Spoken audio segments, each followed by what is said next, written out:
Bula. Bula. Well, welcome, friends. I know you've been here for a whole week, so you're probably feeling quite comfortable, but this is the first time that you and I have met, correct?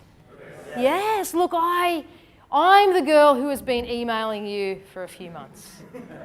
Yeah, I'm the one that's been organising your tickets and your flights and your visas, and I'm the one that kept on writing urgent on the email. So now you're able to put a face to a name. And I'm able to put your faces to names as well, because I know all your names, I know your application forms, I know a lot of your history, but now I actually get to see you in person, which is great. Would you agree with that? Yeah. Yes. Well, it's lovely to be here back in Fiji. Fiji is one of my most favourite countries of the world. I've been here many, many times, and it's like a second home to me, so it's lovely to be back here. Well, some people, I think you've been briefed about me a little bit. I think Harry told you I was the bad cop. Is that what he said? Yeah? He tried to make himself look really good by saying he's the good cop.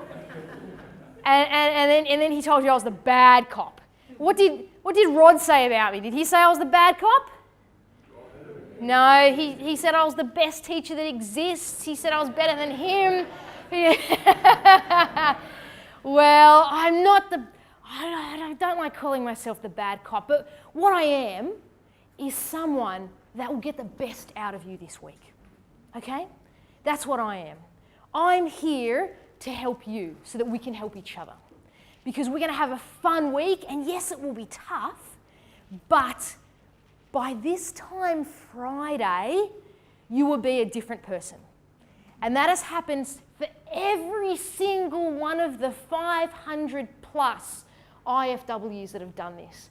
So I think this will happen to you as well. How does that sound? Sounds all right? Yeah? Ready to go? Well, look, before we get into more of the formalities, let's just bow our heads in prayer and ask God to particularly bless this time. Father, this is your day, and we are your people. And we ask that you would bless us today, that you would give us energy and strength, that you would help us get out of our comfort zones, that you would give us insight, Lord, that you would go before us, Father, and prepare the way for us. We're your servants today, and we say, have your way in us, so that we might do everything for the glory of your Son. Amen. Well, you know not that much about me at the moment. You know I've been emailing you, and you know I'm the bad cop, apparently, but I want to introduce myself a little bit more to you so that you'll know who will be influencing you over the next week. So let me show you who I am. My name is Joanna Matasic, but you can call me Jo. I only get called Joanna when I'm in trouble. So if you call me Joanna, I'll think something's wrong and I've done something wrong. So that's the name my mum gives me, but you can call me Jo.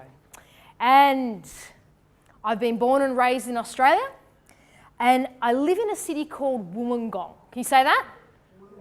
Wollongong. Exactly, Wollongong. It's a bit of a tongue twister. It's hard to say. It's about 90 minutes from Sydney. We all know where Sydney is, so I don't live far away from Sydney. I am the youngest of two daughters to Fina and Joseph Matasic.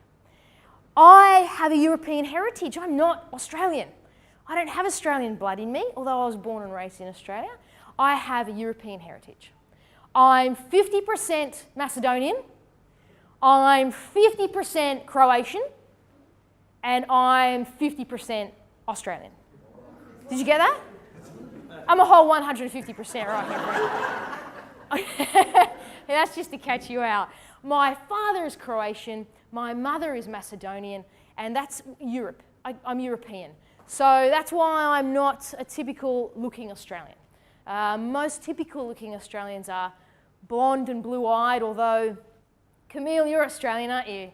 You're Australian blood, or are you English blood? Half. Half. Actually, the real Australians would look more like most of you. The true Australians are Aboriginals, and they're actually tan skin, black hair. So unless we're that, we're not truly Australian, but I have a European heritage. That's a little bit about me. Now, the picture's up there. That's my mum in the middle and my sister at the end. And we have a surprise visit on Friday that you'll get to know about come Friday, but we have to wait first until Friday. And a little bit about what I've actually done. Now, I have qualifications in communications, in theology, in sales and marketing. 17 years experience teaching people, okay? I am older than I look, all right? I'm older than I look. I have to be if I've had 17 years of experience. Won numerous different communications and speaking things back at home. Spent 5 years working for Australia's largest telecommunications company. Spent 3 years working for Australia's largest Bible college in marketing. I have been involved with EE for 17 years, friends. 17 years. I've seen a lot of things in EE. So I have definitely experience in EE, and I'm now the project manager and the communications trainer in the next project. Look, I'm not putting that up to say I'm this wonderful person. That's not why that's up there. It's up there to simply show you that you're in good hands, okay? Rod wasn't desperate for a communications teacher and thought, oh, who do we get? You know, we'll just ask around the church and see who puts their hand up and we'll take that person. That's not what has happened. I am trained in what I'm doing, and I have been doing this for many, many years, all over the world, in Christian organisations, in corporate organisations, in schools. So you're in safe hands. And I need you to feel safe, because we're going to do stuff this week that at times you might question. You might actually think, oh, I don't know. I don't know if Jo's up to this. I don't think she knows what she's doing. But I need to assure you that I've done this many times before and that you're in safe hands. Does that sound okay? Yeah, I know we need to build up a bit more trust as time goes on, but that's okay. We have a full week to build up some trust in one another, so that's not a problem. Well, I've introduced myself to you, but now it's time for you to introduce yourself to me, because I know I've gotten your emails, but I want to actually start to get to know you on a personal level. And this week will be about you doing things that you haven't done before. It will be about you standing up and speaking and teaching. So I'm going to get that happening now, where you're just going to start to tell me who you are, and then we can get to know more about each other and get more comfortable about speaking. Is that okay? All right, now I'm going to start. There's a lot of us here. Usually there's not quite as many here. I think we've got about 38. So we've got about 10 or 15 more than we normally do. It will take a little bit longer to do things. We just have to be patient with one another. Welcome, team. Welcome. Well, it's lovely to get to know you a bit better. And this week, that's what we're going to do. We're going to get to know each other better. Now, we have a lot of different people groups and cultures in this room, and a lot of different languages.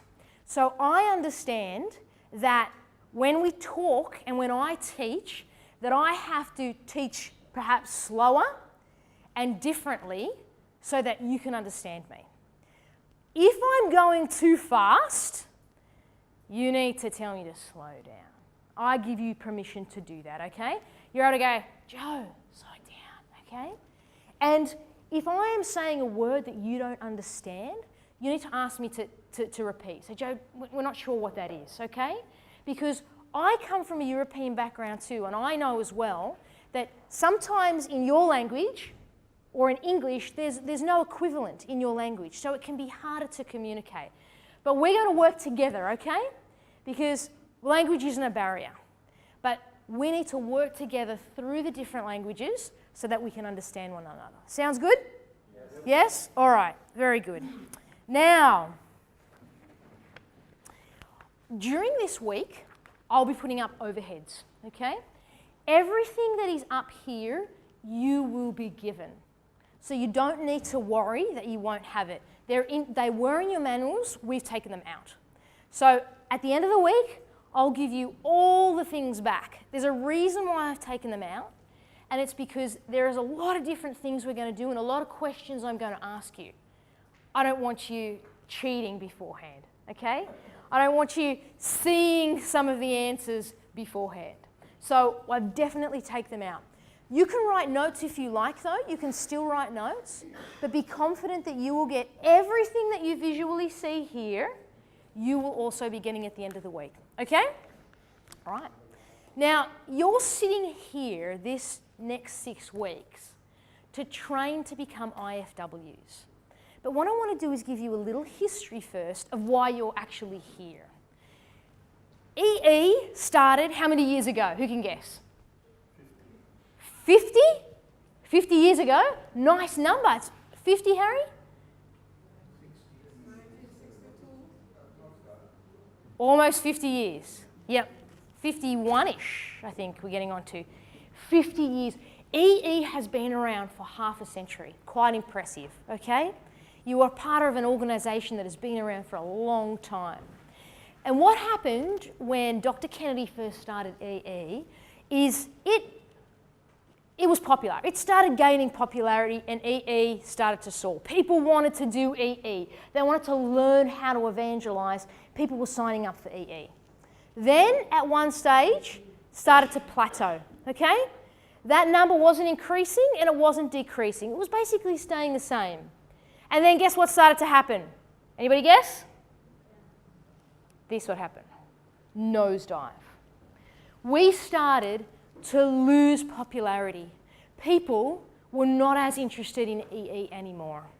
So we had to come up with a plan of how to resurrect EE. Indonesia were the first group of people who came up with a great idea. They said, we have to change how we do. We have to train our staff more effectively. They haven't been trained as effectively. So we're going to give them a plan of attack. We're going to train them how to teach. We're going to watch them teach. And we're going to help them to implement EE around the world. Because at the time, we just trained you up and then we sent you off. And we hoped that you did a good job. I was trained in the era where you had to go through a 14-week course. Then you had to do a written exam at the end. The written exam, you had to get 70% to pass. Then you had to do an oral exam and you were recorded. Hands up if you remember that. Yeah. Whoa, there's quite a few of you there. Yeah. You had to get 70% to pass that too.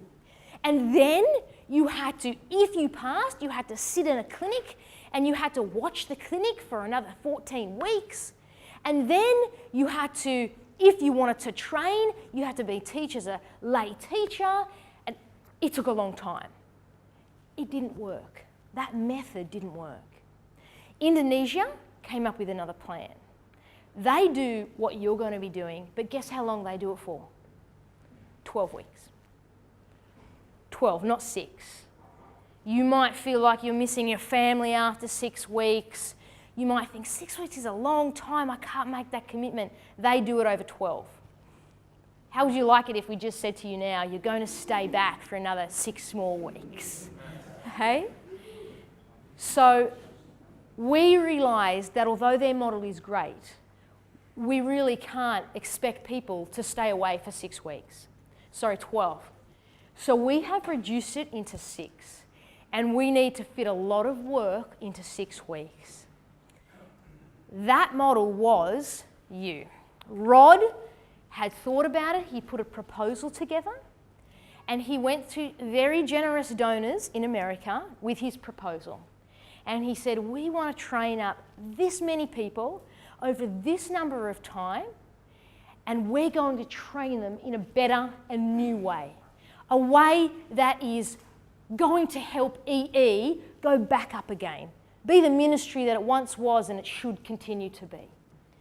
The very generous donors in America believed in the vision, God blessed it, and 4 or 5 years ago, we started what was called the Global Development Project, where 500 odd IFWs were trained.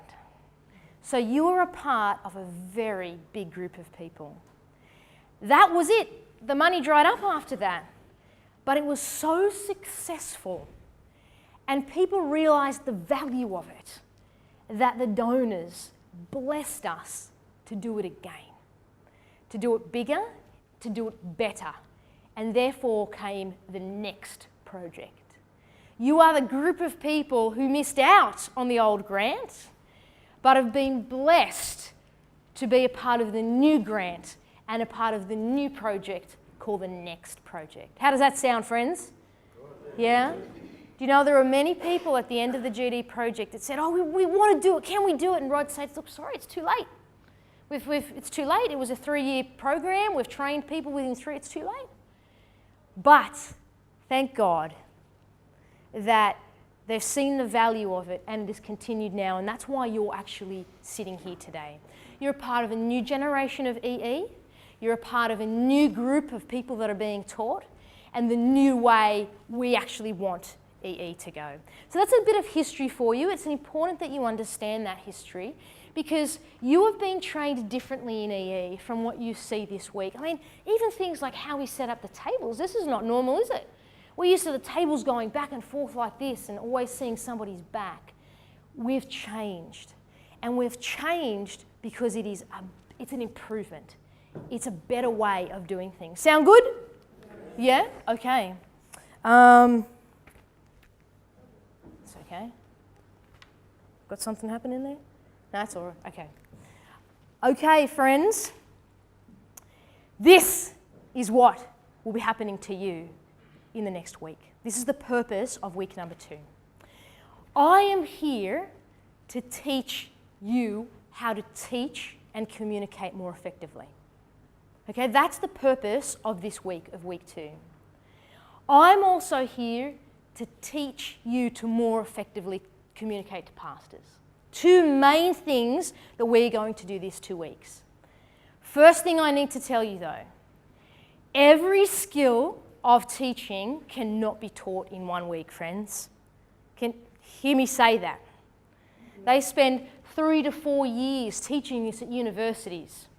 So I can't teach you every skill that's involved in communicating and teaching. But I will be teaching you the basics, okay? The basics of how to teach more effectively. Now this is the part that you don't want to hear. It's a tough, long, hard week, friends. Okay? Let me make this official now. This is the hardest week of all your 6 weeks training. I'm warning you now. I'm lovingly warning you now. Okay? This is actually the hardest of all your 6 weeks. Once you finish this week by Friday, you'll be so relieved because the hardest is over. But it's the toughest. And this is why it's the toughest.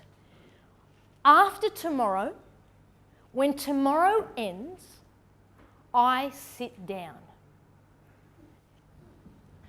Guess who gets up? You. Yeah. Okay? That's great. I only work 2 days a week. After tomorrow, it's your turn to come up.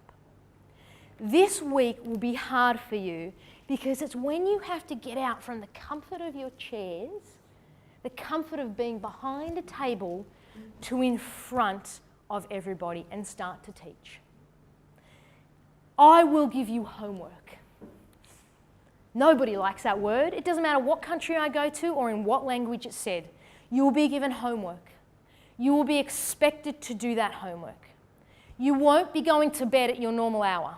You will be staying up longer than you normally stay up for.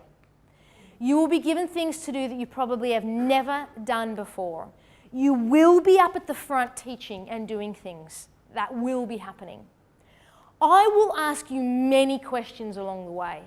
I don't ask you questions because I don't know the answer. I already know the answer. Okay? I wrote the questions.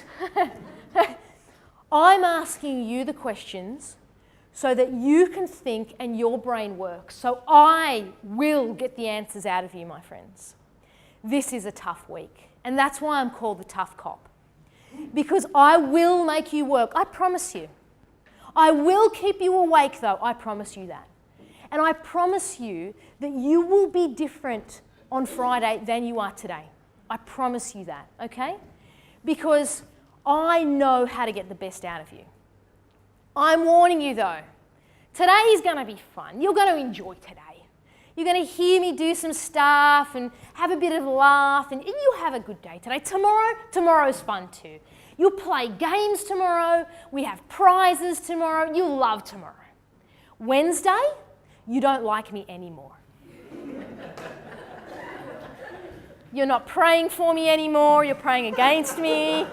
You'll shake your head. You'll come up with all these reasons why you shouldn't do what I'm telling you to do. I'm warning you now, Wednesday's not a good day. And in the morning on Wednesday, you watch. I'll say to you, welcome to the worst day. And you're all going to look bad, and you're going to look worried, and Wednesday's not a good day for you. Thursday's not a good day either. It's a bit better than Wednesday though, okay? It feels a bit better than Wednesday, but you're still going to feel uncomfortable. Friday will be a very brand new experience for you, because Friday you will start to see within yourselves the changes, and you will love it. You will feel a better preacher, a better teacher. You will feel more alive, and it will all make sense. By the end of Friday, 5 o'clock on Friday, when we're together, it will be a special time. It will be sad because that is when I leave you, but it will be a special time because within each other we'll have grown and we'll have learned, okay?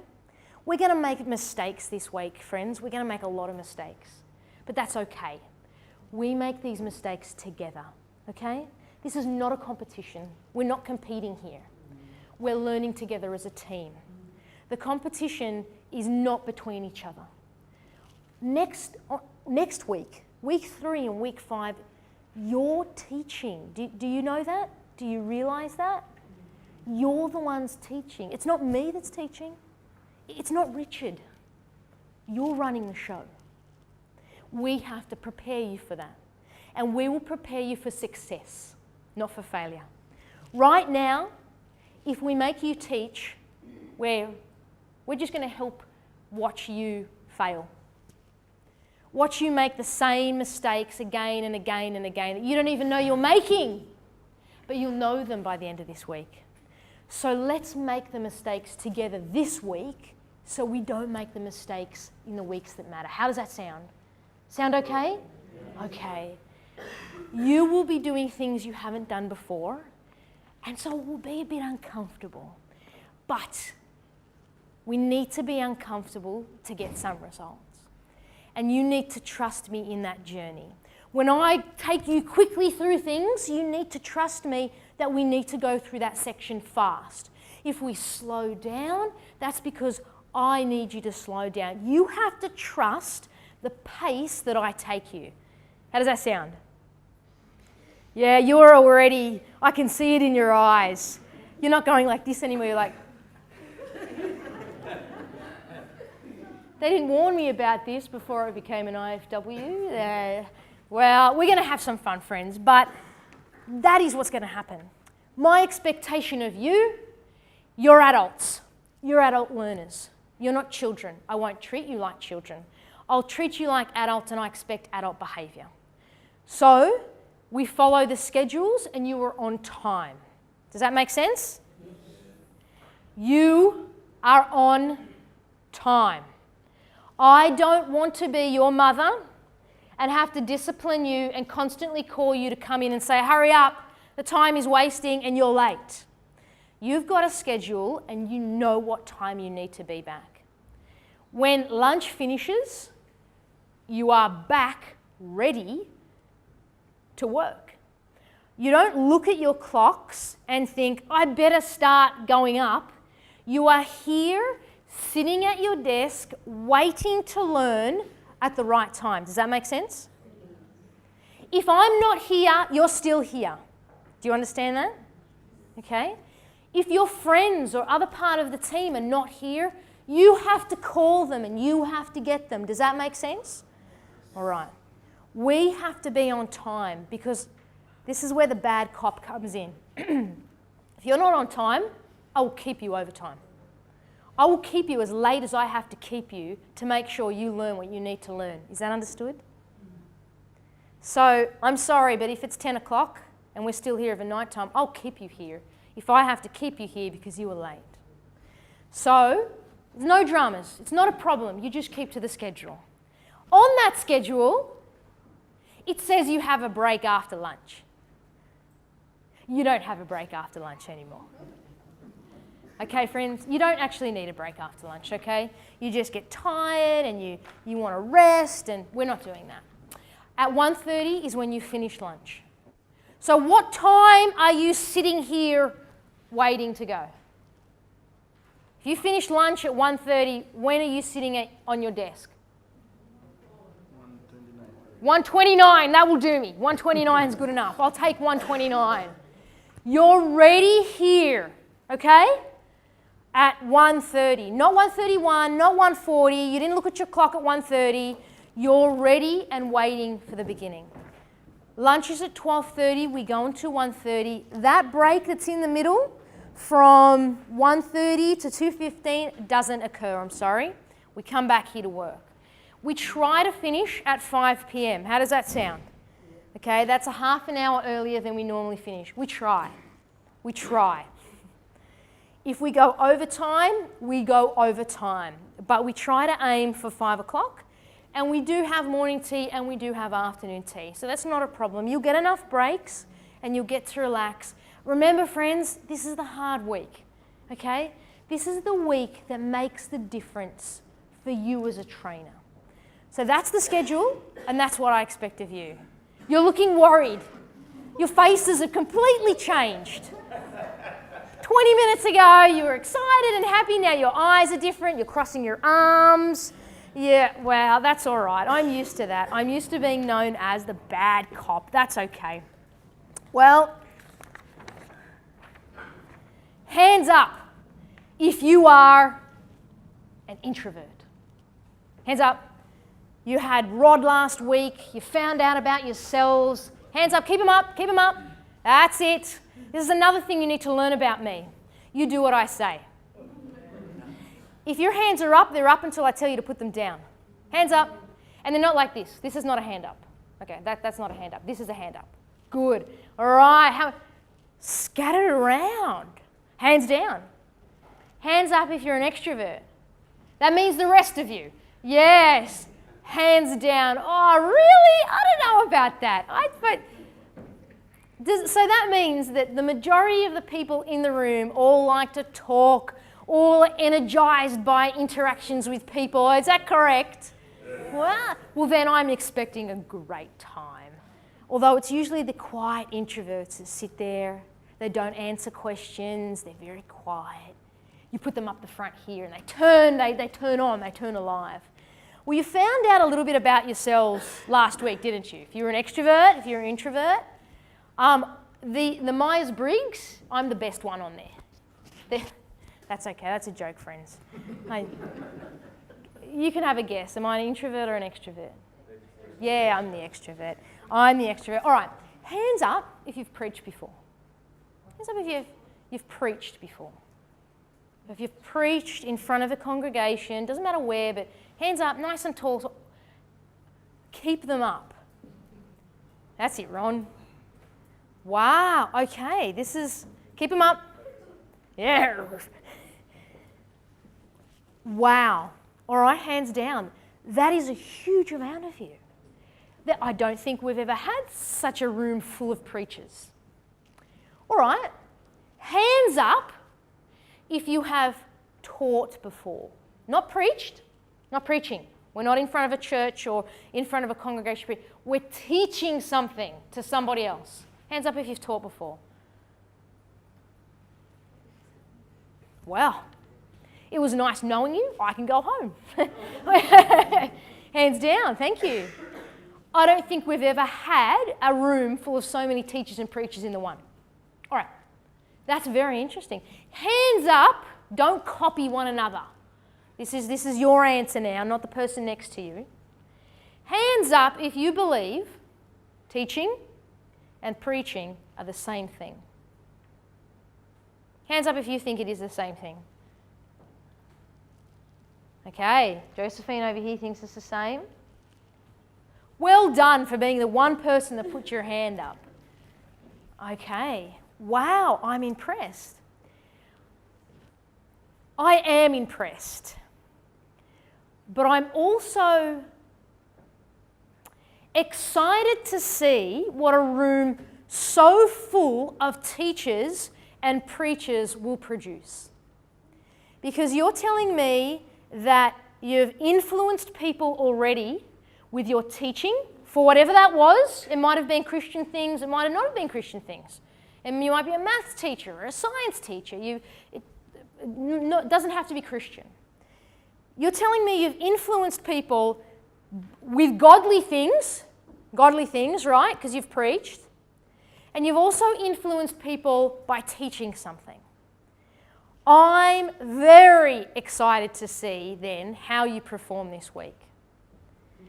Because everywhere around the world I have gone, everywhere, I've had teachers and I've had preachers, and they each say that what you will learn, they've never seen before.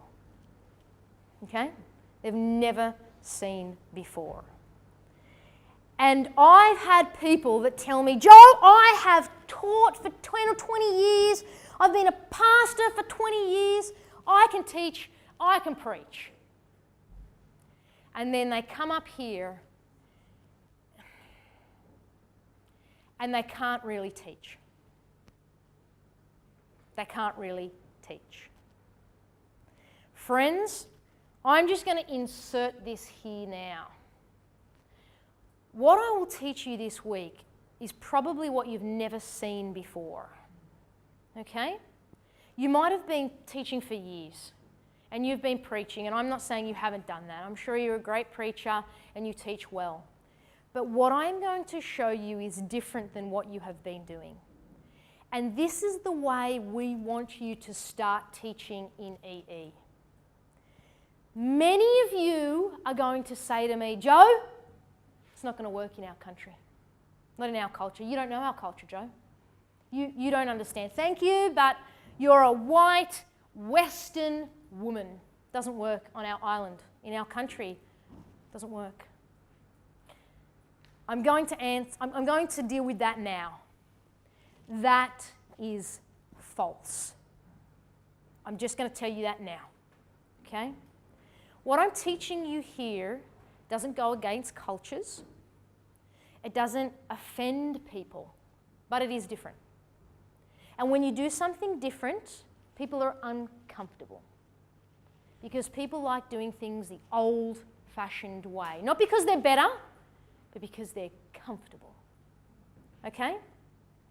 And I want to say this. I usually say this right at the end, but now I've changed and I'm going to say this right at the front because you need to hear this now. I'm going to ask you an important question, and I want you to think about it before you answer. Question is, why did they kill Jesus? Think about it. Hands up for the answer. I'm not going to tell you. You need to answer this. You can't just sit there comfortable, friends. Your comfortable times are finished. Think about it. Hands up when you've thought of the reason. It's okay. You know what? We can get answers wrong in this class. It's a comfortable place. Louder? All right, to die for our sins.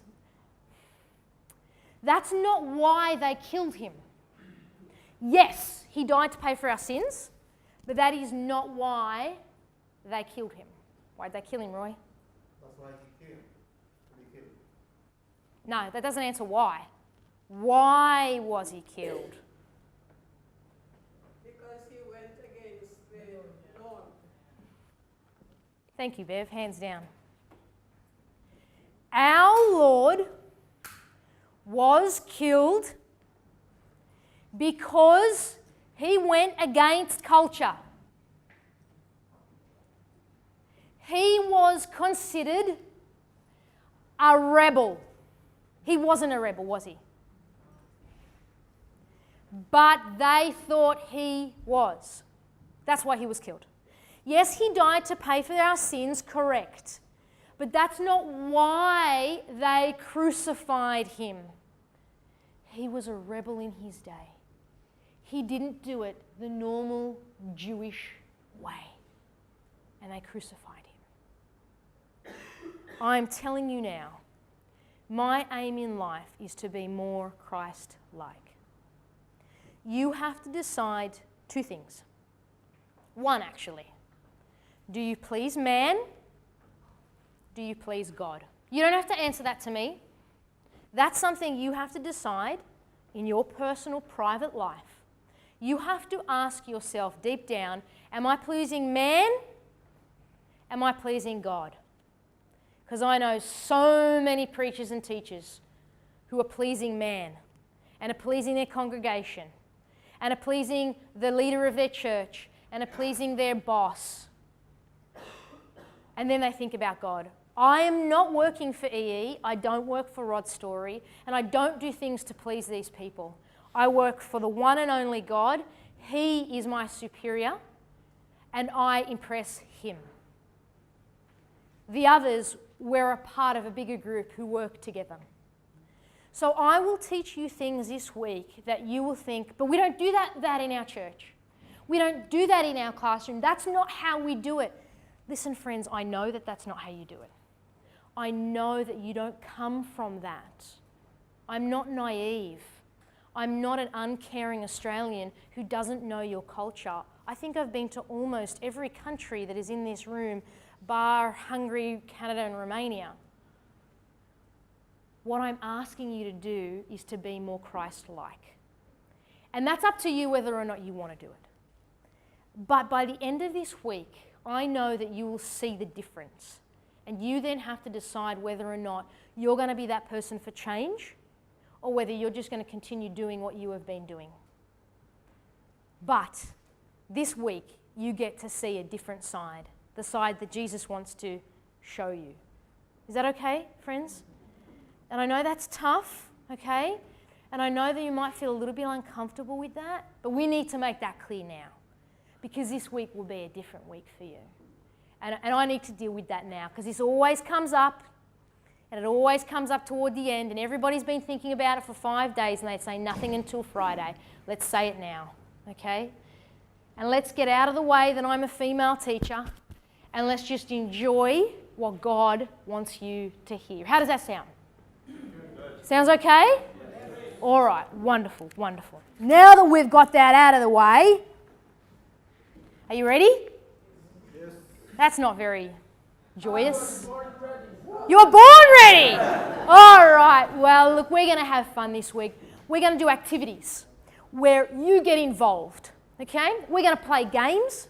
We're going to do theory, so we're going to have to listen. But we're going to do a whole range of different things to help you learn and understand. I want you to copy me. That's the aim. That you watch how I teach and that you copy me. Not because I'm great and I think I'm good, but because the teaching style I use is effective. So I'm going to try and make little Joes all over the place, okay? And the first thing we're going to do is we're going to have a bit of fun. We're going to have what's called tongue twisters. I'm going to give you a sheet of paper, okay? And on that sheet of paper has a number and it has tongue twisters on there. And tongue twisters are just words that you say. And I'm going to give you a number. That number corresponds to your tongue twister, okay?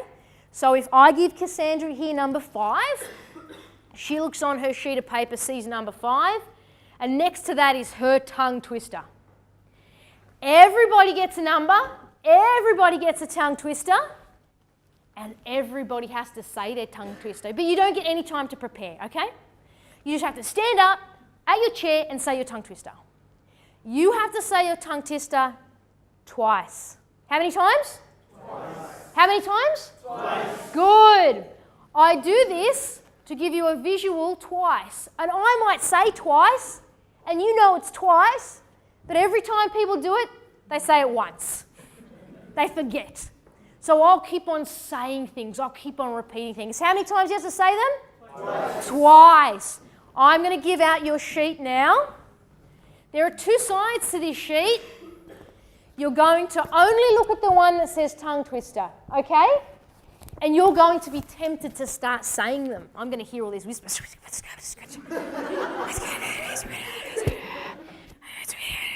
And as I come around with a number, you're going to think, please don't give me that number. Please don't give me that. No, oh, she gave me that number. Okay. So I'm going to randomly give you numbers, okay? And remember you're going to copy me as a teacher. A teacher doesn't do this. 1, 2, 3, 4, 5, 6, 7. No. You've seen it done before, but it's not good. It's not good because if I do this, you're already counting what number you are. All right? And you're going, 1, 2, 3, 4, 5, 10. Yeah. And you think you know it. And then it all gets muddled up because you think you know, and I might say that you're 12, and you think you're 10, and then we have all these different numbers. No. A good teacher keeps the class awake. And I promise to do that all week for you. Okay? I will make myself tired to the ground to make sure that you are awake. So a good teacher does this. 1, 2, 3, 4, 5. Because I know you're all waiting and you're looking at me. Right? Yeah, because I'm going to do something tricky. So take one of these and pass it around. Take one and pass it on.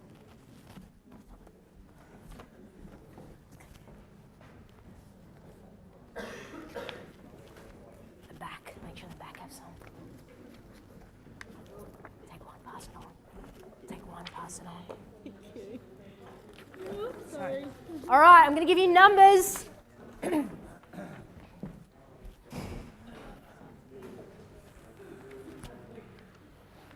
Okay, team. I can hear you chatting, but you've got to be quiet so you can hear a number, okay?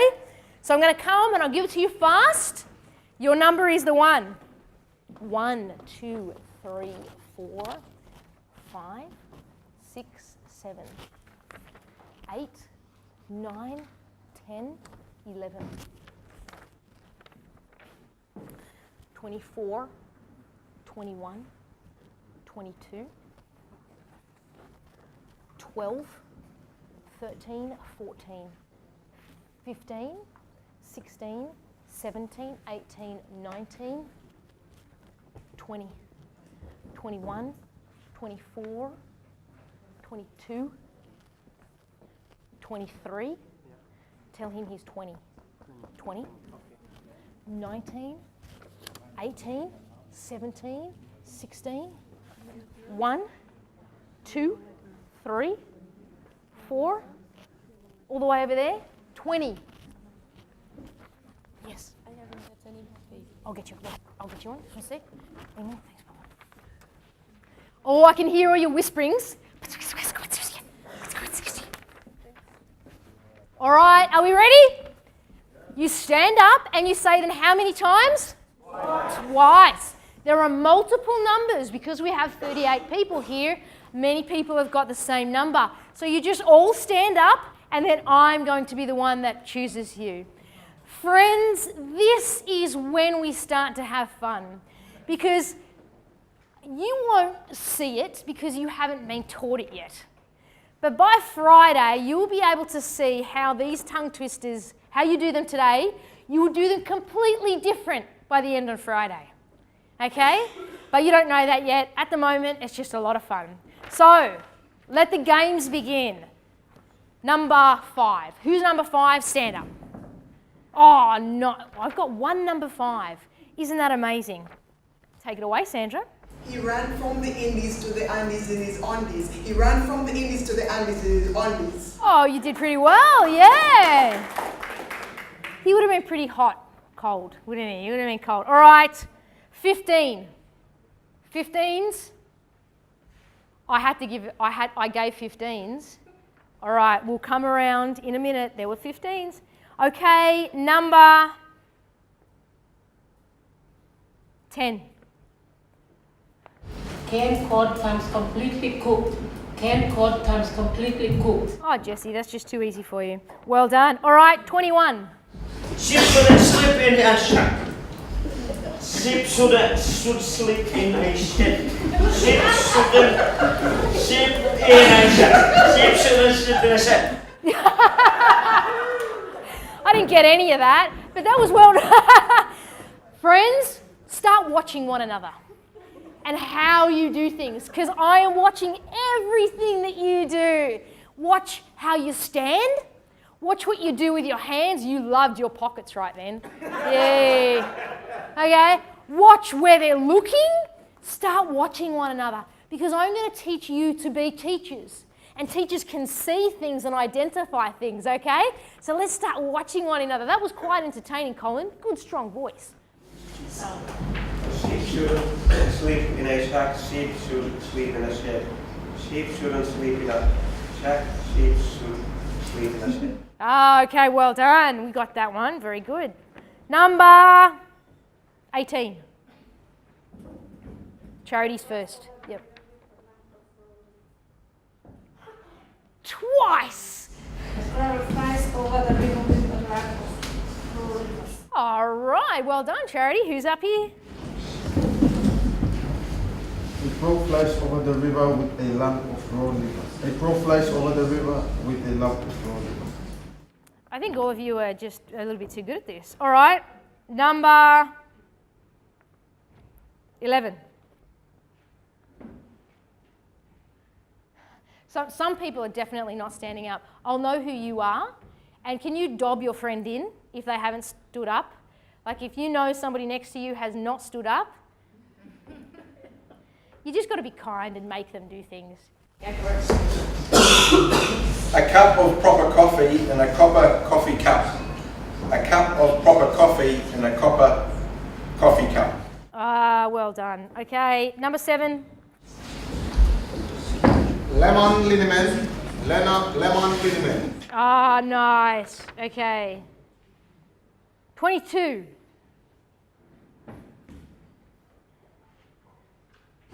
Any noise, a noise an oyster. But a noisy noise, a noise an oyster most. Any noise, a noise an oyster. But a noisy noise, a noise an oyster. Oh, well done, Camille. Can you say that one more time really fast? Serious. Go. Fast. Any noise, a noise an oyster. Faster. But a noisy noise, a noise an oyster most. Faster again. Any noise, a noise an oyster. But a noisy noise, a noise an oyster most. Whoa, yeah, all right. Well done. No pressure, June. No pressure at all. You go for it.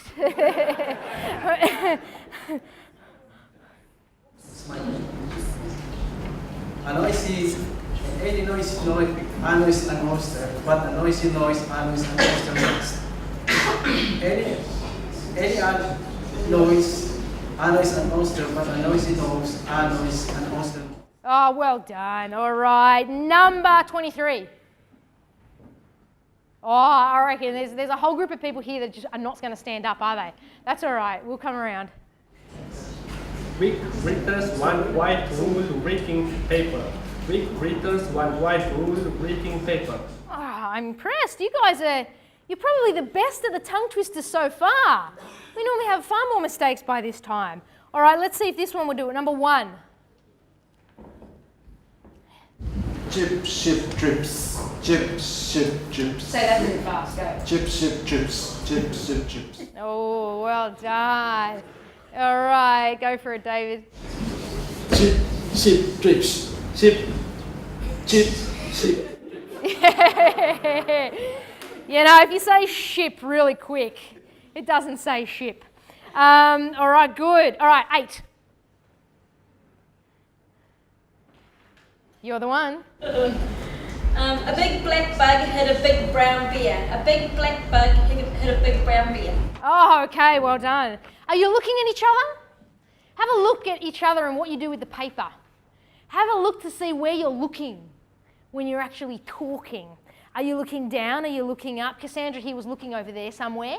Only hassling you. Have a look at one another, because all of these things make a difference, and you'll start to learn about them as the week gets on. You'll be able to identify things that you can't see now, but you'll be able to see them in a few days' time. All right, 14. 14. The sun shines on the shop signs. The sun shines on the shop signs. Ah, too easy for you, Sinner. Too easy. 13. 13. 8th grade is gazing daily in Greece. 8th grade is gazing daily in Greece. Oh, good work. Well done, Ruth. Okay, 17. Black box blood, black box blood. Too easy. Black box black. Ooh, the competition's rife. Maybe I do have a room full of extroverts after all. Okay, number 3.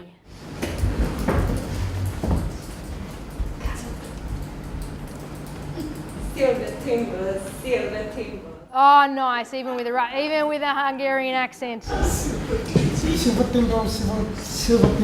All right, well done, Graham. Okay, number 15. We do have a 15. I knew you were there somewhere. You were just preparing, weren't you? All right, go for it.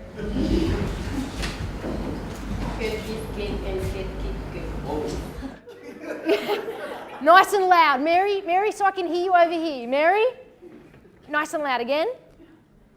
You can do it.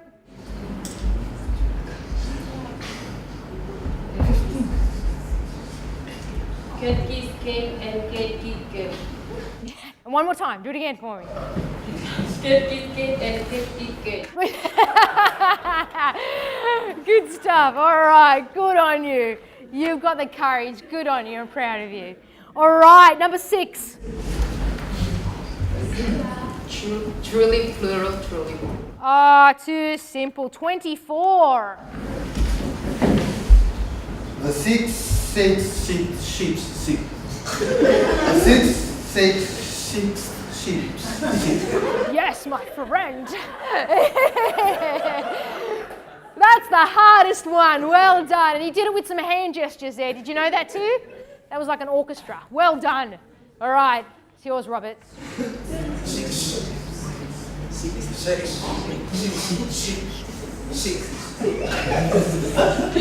You're allowed to laugh. It's okay. Well done, my friend. Well done. All right. Good man. You didn't stop and you kept on going. Well done. And that's what it's about. You just got to keep on going. They're funny. They're fun. We're having a bit of fun with this. Well done. Okay, 16. 6 stick pizza sticks. 6 stick pizza sticks. Ah, easy. You made it look easy. What are you going to do with it? 6 sticks. 6 sticks. That's the sticks. Oh, woo, I'm impressed, team. I'm impressed. You know, Rod always rings me up when he finishes with you, okay? I get a phone call in Australia and I'll say to him, what are they like? Tell me about them. Are they good? Honestly, this happens everywhere in the world. We wave to each other in the aeroplane because he leaves, I turn up. We always miss each other, but he'll always ring me to tell me what the group's like. That's what happened this time. I went, what are they like? And he went, oh, they're a good bunch, this one. I went, oh, okay, they're a good bunch. And every time Richard comes and picks me up in the car from the airport, I do the same thing. Richard, what's this group like? Am I going to like them? Are they good, this group? Are they really good? Yeah, you know, they told me the truth. You're not bad at all. I'm pretty impressed. Yeah, this is perhaps the best tongue twister group I've ever had. You know, I just might go home after tonight. I don't know. All right, number 9. Where are my Bonnies? It's all yours, Vic. Take it away. One bird the brown bread badly. One bird the brown bread badly. Ah, well done. Okay, good. Number 12. Don't run along the wrong lane. Don't run along the wrong lane. Lane. Good. Well done. Okay. 20.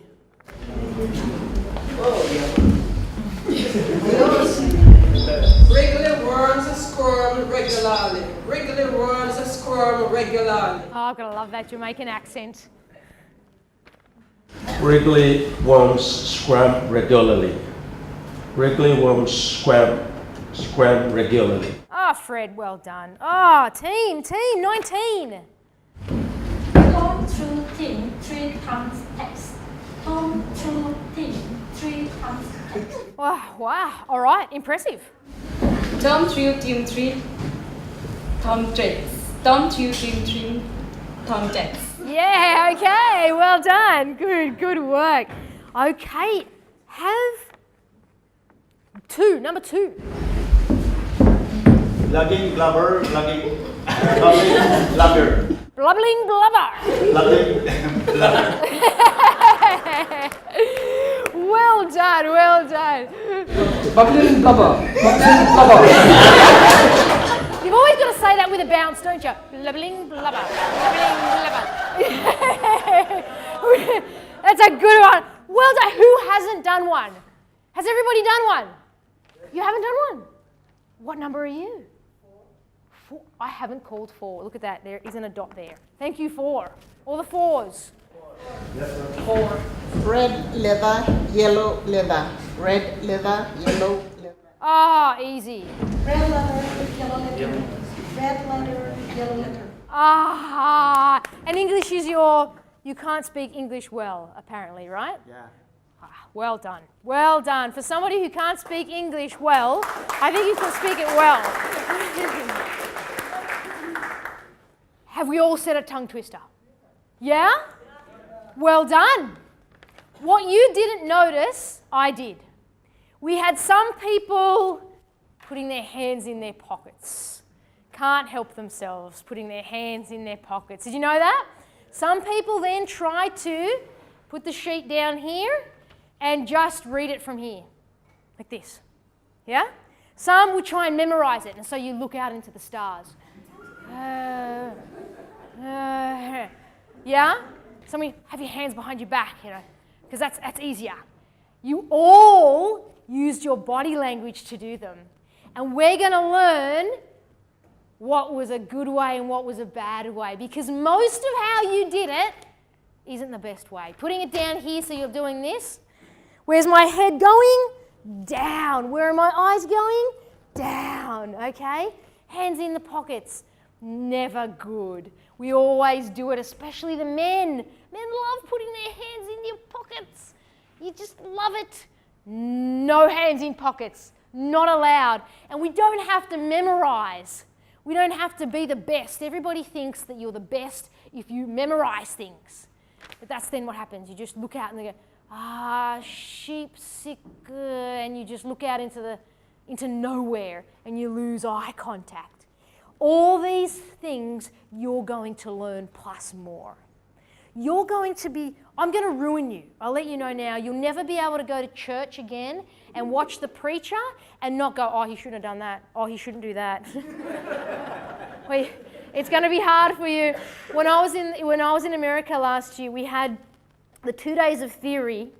Actually, with 2 days of theory, then we had 1 day of practice. Then we had Sunday where we had church. And then Monday we started up again. And it was on the Monday when we came back, I said, let's analyze the preacher. Let's talk about the preacher. What did he do right and what did he do wrong? And you should see everybody, he sat down and he had his hands in his pocket and, for 10 minutes we just don't know what he said.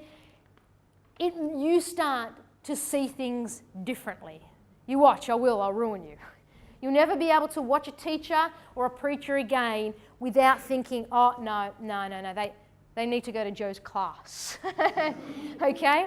We've had some fun, but it's time now to get some nourishment and eat. So we're going to go and eat. We're going to come back at 1:30 ready to go again, okay? Where we're going to get into more of the theory and we're going to start getting deeper into why we're actually here. Before you go though, we're going to do 2 things. We're going to say grace, but I'm also going to give you a questionnaire. Okay, a questionnaire is a survey. It's not a test, not a test at all. I just need to find out a little bit about you. So I'm going to give this to you and I need you to fill it out during lunch, okay? During lunch, so that when you come back from lunch, you need to put it here. Okay, you need to put it on the table here. There are 13 questions on this questionnaire. Please put your name on it. Please put your country. And please put what EE you are going to be doing this whilst you're here. I know you might be trained in Kids EE and Adult EE and Youth EE and a lot of different EEs, but whilst you're here over this 6 weeks, that's what I want you to put up here, okay? Whether it be kids or adults, because that's the only 2 we're doing whilst we're here. Please answer honestly. I don't test you on this. Nobody will see this except for my eyes and Richard, okay? So I won't be sharing these answers out, but this is about you because I need to know a little bit about your preaching and your teaching history. Does that sound okay? Or I'll be having lunch with you too, so if there's a question that you're not sure of, then you can just ask me, okay? Sound good? Okay. Rosilla, have I said that right? Rosilla, would you like to bless the food for us? Joanna breaks for lunch and instructs the class on how to fill out a questionnaire. Welcome. Thank you for being on time. Now you're a hard crowd, I found out this morning. You're a tough crowd to please. You're just sitting there. You're making me work extra hard. So it's time for you to have some of your own medicine back, I think. It's time now for you to do some hard work. And it's time for you to give me some answers back. Are you ready to work? Yes. Yes, my fellow teachers and preachers, you're a class full. We're a class full of teachers and preachers. So these answers, you should just be giving me these questions, the next questions I come up with, you should just be giving me the answers straight away. Are we ready to learn? Yes. All right, because this is where the main learning comes along. All right, first question. And remember, I don't ask questions because I don't know the answers. I want you to think about them and answer them. Okay, first question. Target. Sorry, before I continue. We know the purpose of week 2 is to learn how to teach, right? Even though you've already taught before. But this is our target. We want to be better today than we are tomorrow, okay? That's the aim. That's the aim. I don't want you to become professionals, the best there is. That's not the expectation. The expectation is that you are better today than you are tomorrow. How does that sound, friends? Yeah? So, sounds backwards? Better today than you were yesterday. It does sound backwards, but it's the way it is. Okay? Said it. See, better. Be better today than you were yesterday. No, that's right. That's right.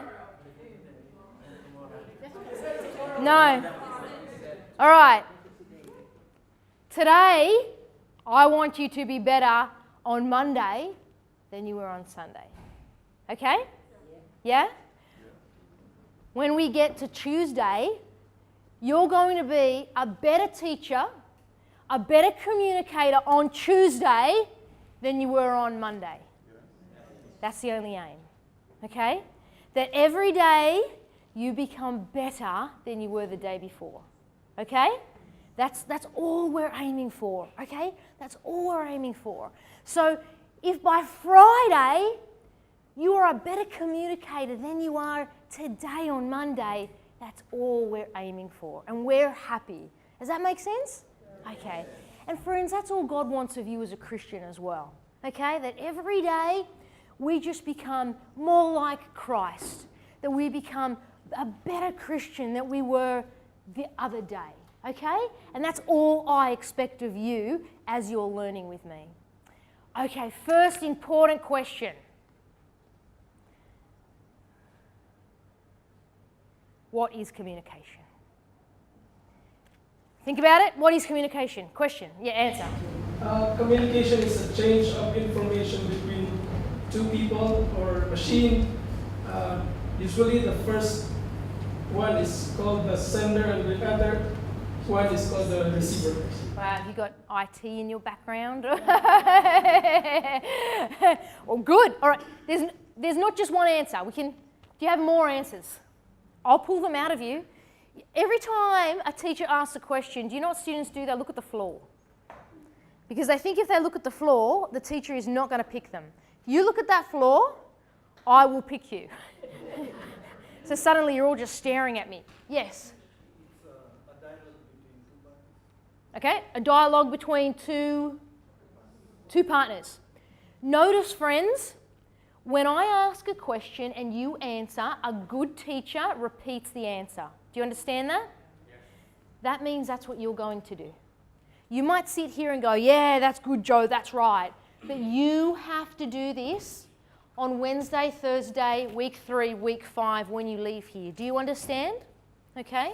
A good teacher repeats the answer that the student gave so that the whole class can hear that answer and so that I am interpreting it the same way as he meant it to come out. Okay, more answers. Come on, friends. You're all teachers and preachers. Come on. Tell me, what is communication? Letting somebody know your idea. Okay, letting somebody know your ideas. Good. Anything else? Yes, Alice. Sorry? Knowing someone. Knowing someone better. Come on, more. Come on. Talk or share with others, whether in small or large groups. Okay, talk or share with others, whether it be small and large groups. Good. Conversations between, yes, good. Exchange of information between two parties with the intention of both having the same understanding of the sender and the receiver. Wow, now we're getting technical. It's going to be hard for me to repeat that. Information exchanging between two parties, hoping that both understand. The intention of the receiver and the sender having the same understanding. Have the receiver and the sender having the same understanding. I did pretty well with that. That's pretty good. Fred. It's a way of life. Sorry? A way of life. It's a way of life. All right, good, friends. We're starting to talk, okay? We're starting to get our brains thinking. That's what we'll be doing in these next few days. Your brains need to start thinking. They're like a muscle. The more you use your muscle, the better it gets and the stronger it gets. If I just let you sit there and I just dictate to you and talk to you all week, you're not learning much. You might nod every now and then and you'll feel comfortable, but I have not done my job properly, okay? Your job, I do my job properly when you start thinking and you use your brain and you start getting the answers. All of those answers you gave me are basically correct, but we need to simplify it, okay? I need to be able to give you an answer in a very simple way so that we can understand it. We're going to start simple, okay? Communication then is, you ready for the answer? Very simple. It's sending, it's the way we send verbal and non-verbal messages from one person to another. Okay? Verbal and non-verbal messages from one person to another. So this begs now another question. And that question is, what's the difference between verbal and non-verbal? I ask you that question. You need to tell me the answer now. Body language, talking. What is? Communication. Okay, so communication is body language, talking. Okay. What's the difference, though, between verbal and non-verbal? Are you able to break it up? Did you hear that? Verbal is conscious and non-verbal is not conscious? Is that what you're saying? Unconscious. Does that mean that if I'm giving a non-verbal communication, I'm not conscious? I'm not awake? I don't know I'm giving it? You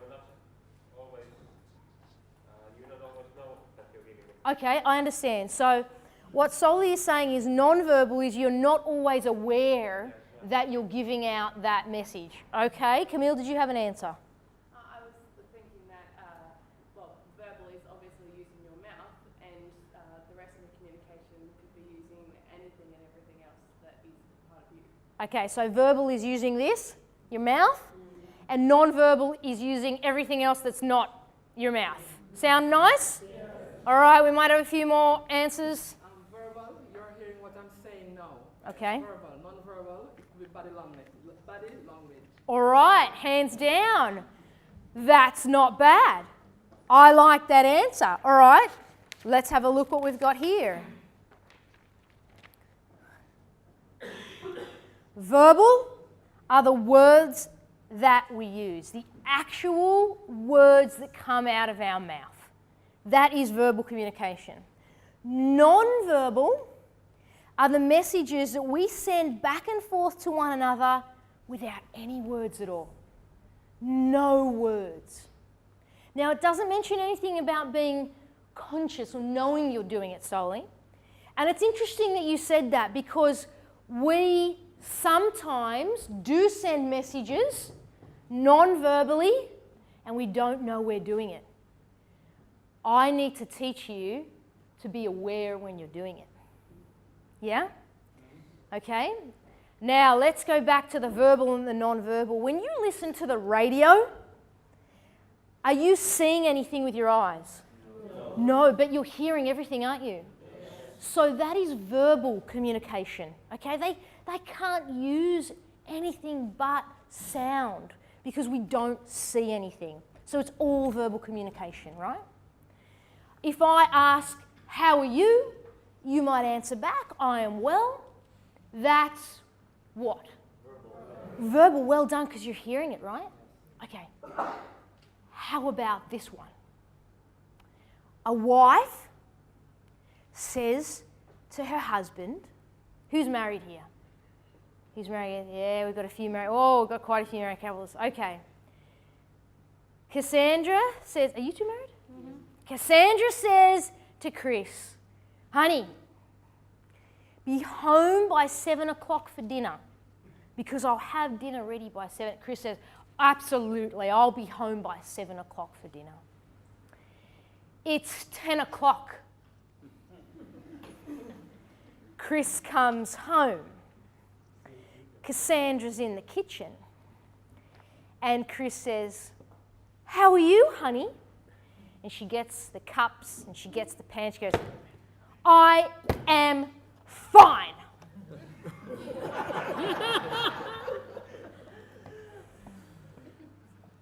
Is she fine? No. But she said she was fine. Her verbal communication said she was fine. Was she fine? Are you fine? What's wrong? You didn't come home. You didn't come home at the right time. And her non-verbal communication was saying something different, wasn't it? Okay? It was saying something very different. Isn't that interesting? Think about that for a minute. That what I say through here might not be the story I'm telling you with this. Okay? Which leads me on to another important question. That is, what do you think we use the most of? Verbal or non-verbal? Hands up if you think most. Yeah, I haven't asked you. You see your hands up here. You don't know which one I'm asking you. You just hands are going up. You don't know which one I'm asking. You're just getting ready, right? Ready to strike. Okay. Hands up if you think the most we use is verbal. Hands up. You can be confident. It's all right. You don't have to put it up. Hands up if you think it's verbal. If you think the most of our communication that we do both, verbal and non-verbal, but the majority of it, hands up if you think that's verbal. Are you rethinking your decision? You still think it's it? June's like he's doing an auction.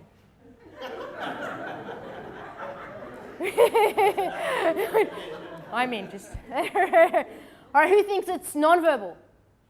That's got to be all of you. Jesse, okay, I've got... Yeah, okay, all right. Wow, okay. So all of you think the most of communicating we do is using no words. You ready to lock that in? All right. Let's have a look. You're right. You're right. Next question. And you can't copy each other now. I know you want to copy it. You can't copy. Everybody, oops, oh, I ruined that. How much Did you see that? Did you all see that? Did I just ruin that? Oh, that's ruined. Guess what? 90% of everything we communicate is non-verbal. I don't make up these numbers, okay? These numbers have been researched. This might change a little bit. It could be 85%. But the point is, most of everything you are communicating, you're saying no words at all. Do you realise that? You might think that's strange, but you're all communicating to me when you're saying nothing. This morning you were all excited, who's this new girl that's walked in? Then I tell you it's going to be a horrible week and you're like,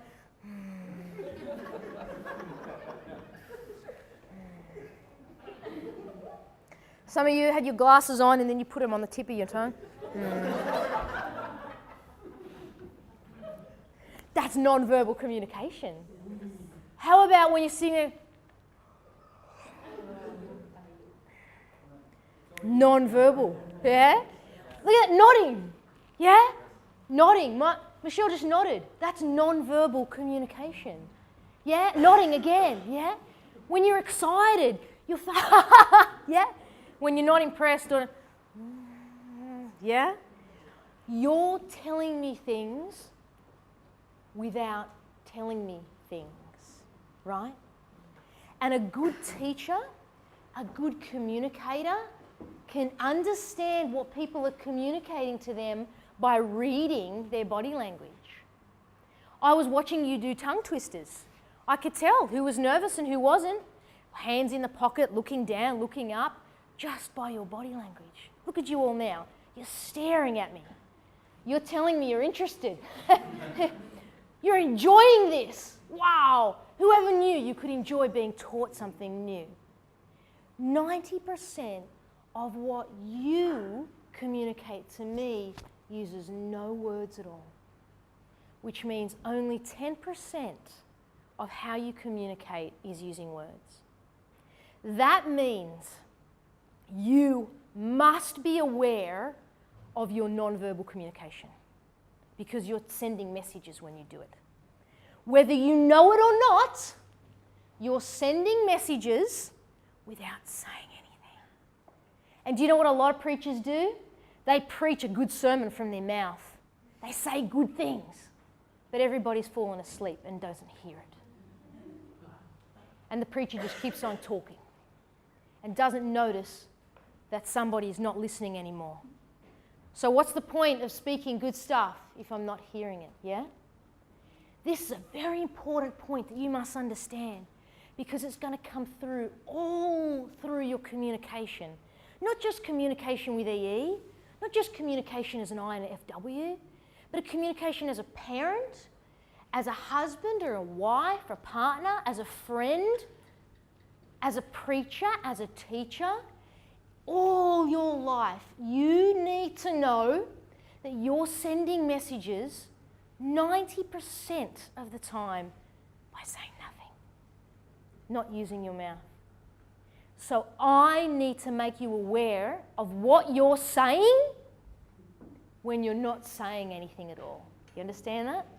When you're not using any words. Does that sound good to you? Yes, we're going to become very aware of what we're doing.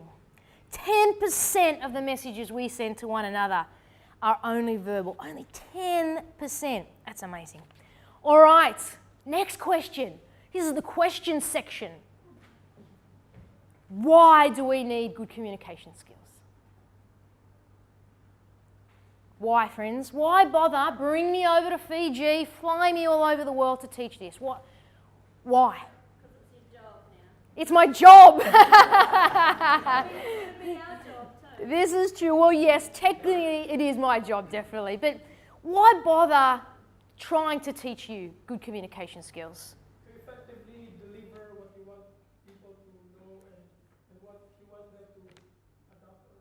Okay, no, good. Yeah? But people will know us clear. People Get to know us. yes. Friends, I'm glad you're answering. And there's no such thing as a wrong answer in my room, okay? There's only a thing as not trying in my room. So don't be afraid to say something. If it doesn't have what's on here, it doesn't matter, who cares? It's about using our muscles, our brains to learn. Yes? It's important to do this because you want the person to whom you are communicating that they understand clearly what you're trying to bring across. Very good. They're understanding clearly. Did I have another hand up? To do it's to be an effective evangelism explosion person, yes? We're not only delivering an important message, but we're teaching people how to deliver that message as well. We are. Doing two things. Good. We're teaching and we're learning. Let me give you a very simple, straightforward answer to be remembered. Simple as that. Now, I've got a lot of parents in the room. When you talk to your children, who's got kids here? Hands up if you've got kids. There we go. Dix, tell me about your family. You got boys, girls, who's in your family? A boy. One boy? What's his name? Romulo. Romulo. Did you like Romulo? I got that. How old is he? One. Yeah, I probably can't use that as an example. He probably isn't at that age when he can understand what Daddy's saying. Who has teenagers? Sandra, you got teenagers? One or two? Tell me about your family. One who is 17, a boy. One 25, a boy. And I have a girl who is 28, but she's not at home anymore. Okay, 3 kids. One's a teenager. Do you give them instructions for life? Yes. So you speak to your kids? Yes. Yeah, everybody speaks to their kids, don't they? It's not a trick question. When you speak to them, is it because you want them to remember what you're saying? When you give them advice, why do you give them advice? So that they can apply the instructions to their lives. So they can apply the instructions to their lives. Now, what's your 17-year-old's name? Joash. Joshua? Joash. Joash. Okay, Joash. And if you say to Joash, Joash, be careful who your friends are. Don't have bad company, yeah? Have good friends. Listen to good advice. Do you want Joash to remember what you said? Yes. You do? Yes. Do you think she does? Yes. What happens if he forgets it? I remind him and emphasize the importance of keeping good friends. Good work. If you didn't want him to remember that, you wouldn't have bothered saying it, right? Friends, when you communicate and you teach, it's so they can remember. Simple. We can add a lot of sentences, okay? We can expand that if we want to, but if we just want to be very quick, it's to be remembered. A preacher talks about God because they want the congregation to remember what they say, correct? There's no point leaving the church and forgetting it all, right? If I go home tonight, or I leave you on Friday and you forget everything I taught you, there was no point of me coming. No point.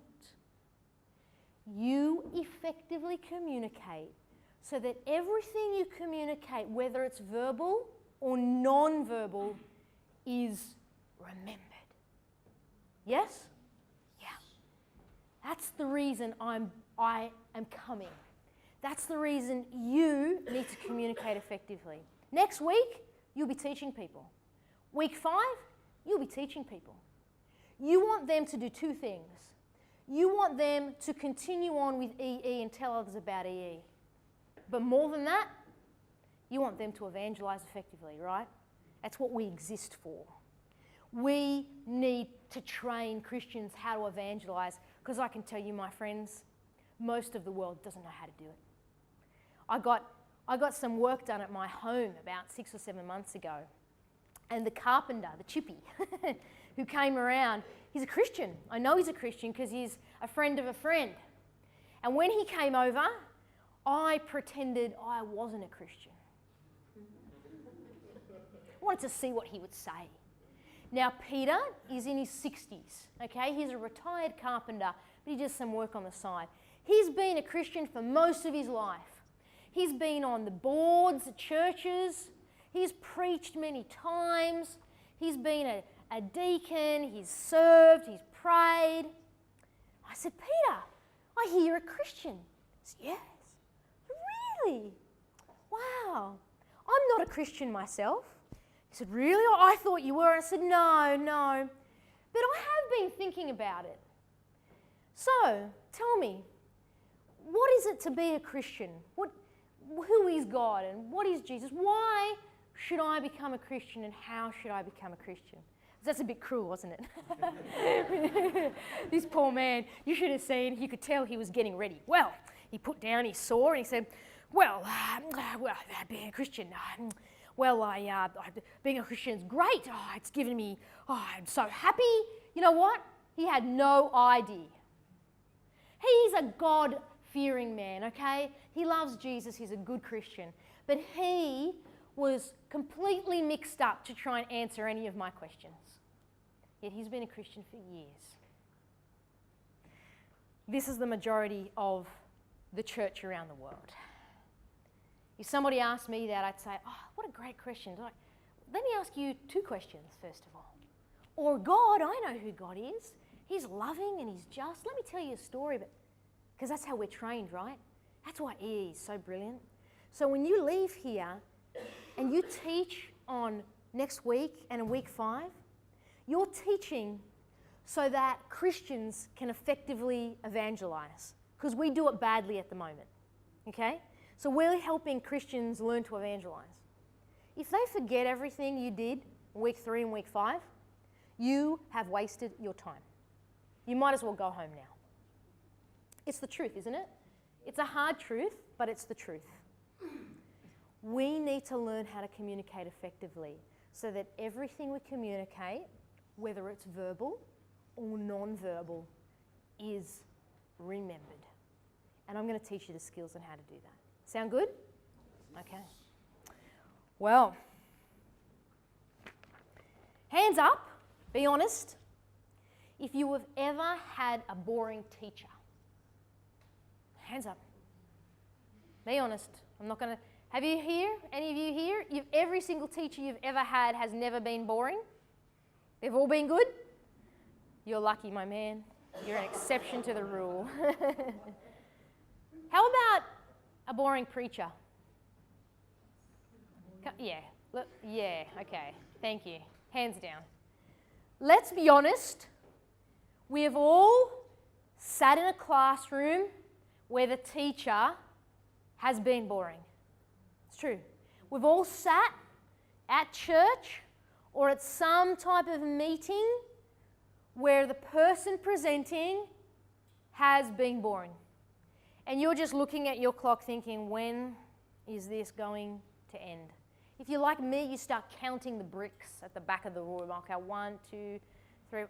I just get distracted. Has that ever happened to you? Yep. All right, let me show you this.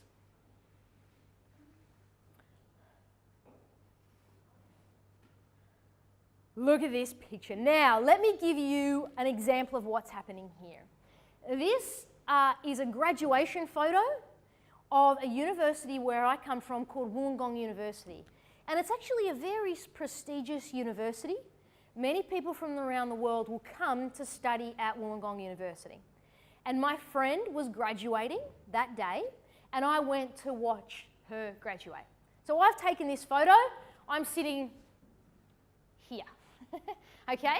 And I've taken this photo. Now, this day is the biggest day in a university student's life. This is when all the years of their studying has ended and they're being recognised for the completion of their study. Everybody wears formal outfits and it's a very big ceremony. You invite your friends. You know what graduation ceremony is, isn't it? You've all had them at one stage. Okay. And usually there's a speaker. There's someone that delivers a speech, a farewell, a thank you, gives you an inspiring message about education. Does that sound familiar? Yeah, okay, that happens. All these people that are sitting up here are the dignitaries. They're the very important people who have already graduated, but they're like the principal of the different universities. Many of them have a doctorate degree in something, and all the different things that they're wearing signify their different levels of education. They're the important people up here. Now, at the end, where you can't see, is the speaker. He's actually speaking. Let me cut this section out for you. Just this bit here, all right? And blow it up.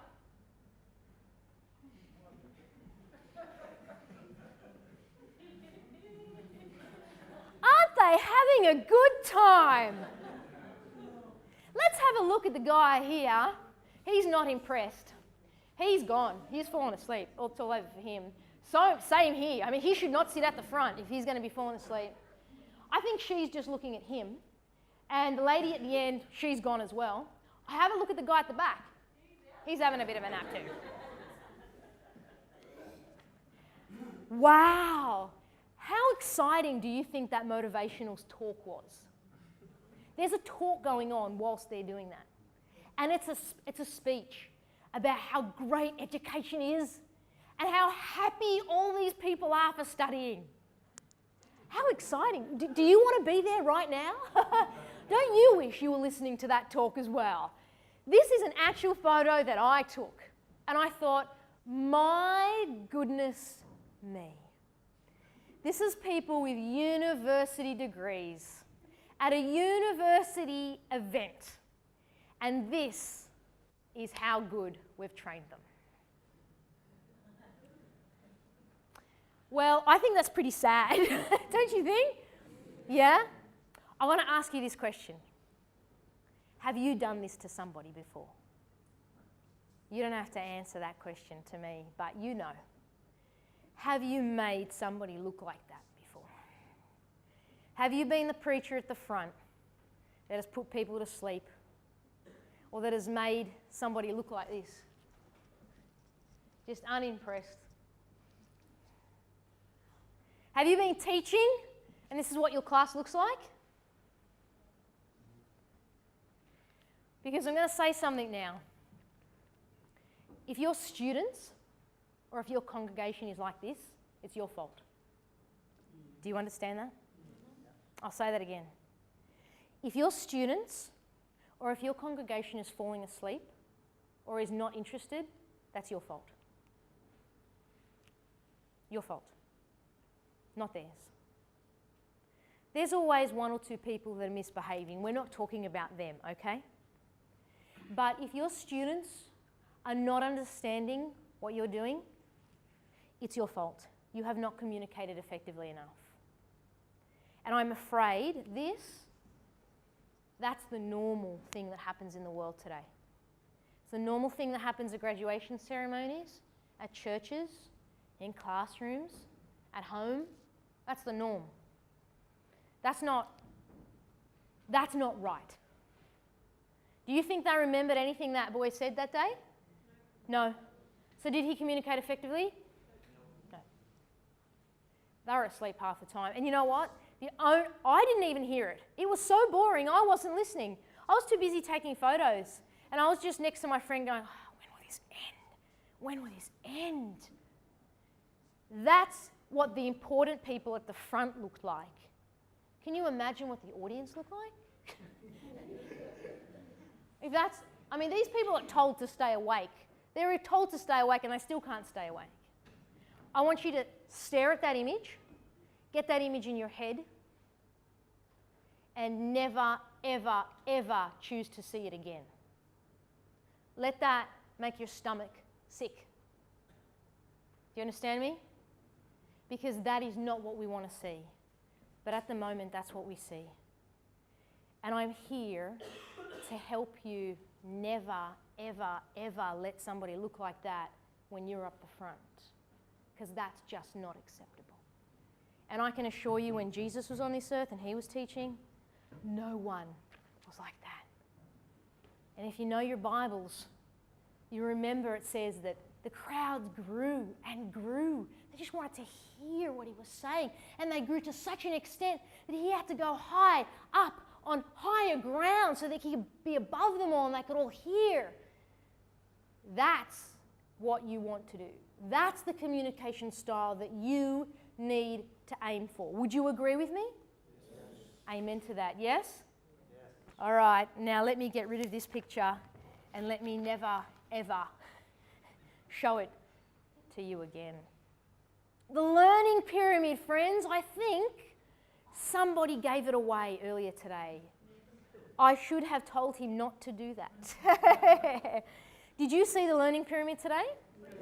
All right, you briefly saw it, and I'm going to explain more to you about it. But before I do that, I need 2 volunteers. Who's my volunteer?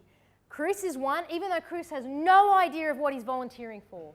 He could be washing toilets for all he knows. Good man, stand up, thank you. And someone over here. Pratima, you're my lady. Up we go, thank you, stand up. It's okay, or you won't have to do much. All right, friends. I want to introduce you to my 2 doctors. I have Dr. Chris over here. Welcome, Dr. Chris. Thank you. Everybody give Dr. Chris a bit of a clap. I know you didn't know he was a doctor, but he is. Well, welcome, thank you. And Dr. Pratima, she's over here too. Welcome, Doctor. I know Ron told you that he was the ambulance guy, but that's because these 2 are trying to keep a low profile. We have Dr. Chris and Dr. Pratima. Now, Dr. Chris, he was actually trained in medicine for 6 years at university, and then he went into hospital and did his 4 years of practice, okay? So 6 years of theory, 4 years of practice. Now, Pratima went to university in India, and she had the same training. 6 years of theory, and then 4 years of practice inside hospitals. So 10 years, was it? 10 years you trained for, and you trained for 10 years too. Both trained for 10 years. So they have the same amount of training, okay? Now there's just one bit of difference. Dr. Chris was trained 100 years ago. He looks so good for his age. Dr. Chris was trained 100 years ago, okay? Pratima, she's a newer doctor, fresh. She was only trained 5 years ago, okay? There's a problem. When Dr. Chris was trained in medicine, we had not discovered as many sicknesses that we have today. A lot of diabetes was never discovered. Lots of different forms of cancer weren't discovered. A lot of machinery that we use today, X-rays and sonographs and ultrasounds and things like that, just didn't exist in Chris's day. They hadn't been developed yet. Chris didn't learn them because they weren't developed, right? But he's still got 10 years of training. Let's speed up 100 years, 95 years, when Pratima studied medicine. She's still only got 10 years of training, remember? But all of a sudden, there are a lot more diseases that we have discovered, right? A lot more cancers, a lot more machinery to learn, X-rays and all these different things. There are so many different types of diabetes and treatments that you have to learn that Dr. Chris didn't even know because they didn't exist. She still has 10 years to learn probably 10, 20 times more than he did. Same amount of time. We can't make her train for 40 years. Those of you who never have doctors, okay? Yes, they constantly learn on the job, but their theory and their prac in university is still the same, 10 years, 10 years. But she had to learn a lot more. We have to teach them differently. I can't teach her the same way I taught him because she has to know a lot more in the same time. I have to know how her brain works so that I can use it the most efficiently because I need to teach you a lot of stuff in a short period of time. Thank you, doctors. You can sit down. Don't go to either of them if you're sick. Does that make sense? That's what happens. That's the problem we have in today's society. We have to learn so much more So many things now are fast-paced, but we're using the same methods as we did years and years ago. There has to be a different way. We have to have a more efficient way. And there is one. The good thing, there is one. I didn't make it up. Scientists and educators around the world knew that we had to have a different way. So they started to study how the brain works. How can we use this thing that God has given us as a gift that is still the same today than it actually was hundreds of years ago, but how can we use it better so that we can learn more effectively than we did back then? Because we have to now. We've got no choice but to do it. And so they researched the human brain as to how it learns. How does it gather information? How does it keep it? How does it remember information? And they came up with a learning pyramid. It's not something I have made up because it sounds fun. It's what people have spent millions of dollars investing in to try and think of how we learn. Harry let you know a little bit about it today, but it is on a pyramid, like a food pyramid. Do you know what a food pyramid is? Yes? No? Thank you for your honesty. Okay, I'll explain to you what a food pyramid is so that you know what the learning pyramid is. Alfred, you just want to actually, I think I might have it. Good, okay. Now, the food pyramid, it's exactly the same concept as a food pyramid. Thank you, that's good. All right, food pyramid is, it's a triangle, but we call it a pyramid because it's in the shape of a pyramid, okay? And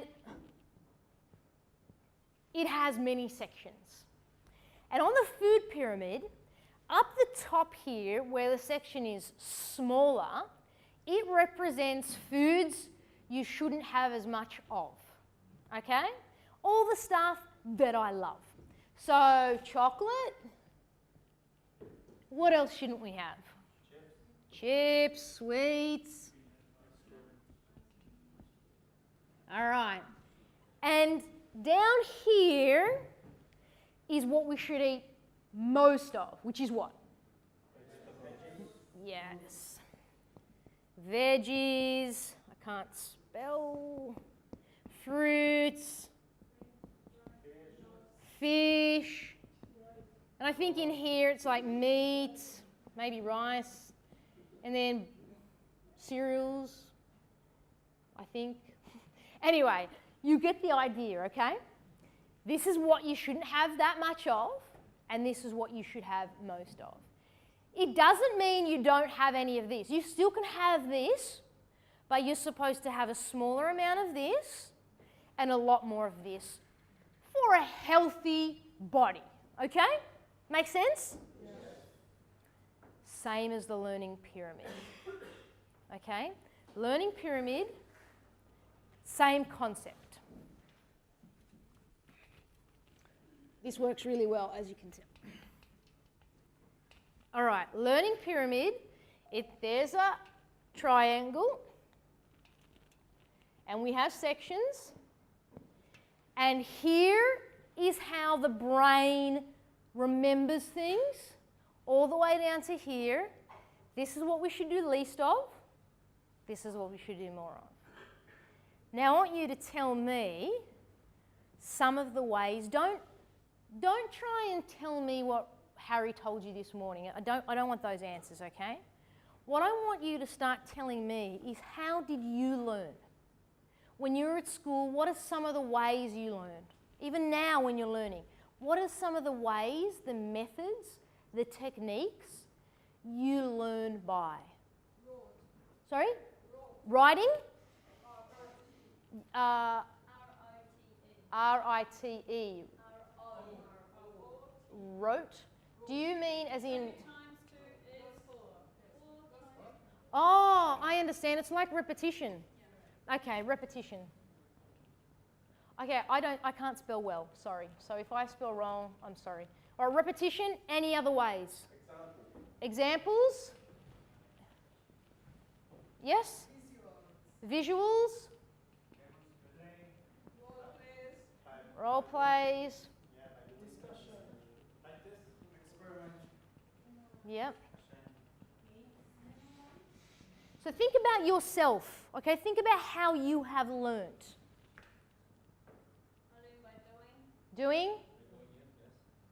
One thing that's missing there, which I'm amazed by. Come on, what do you read every day? Oh, there you go.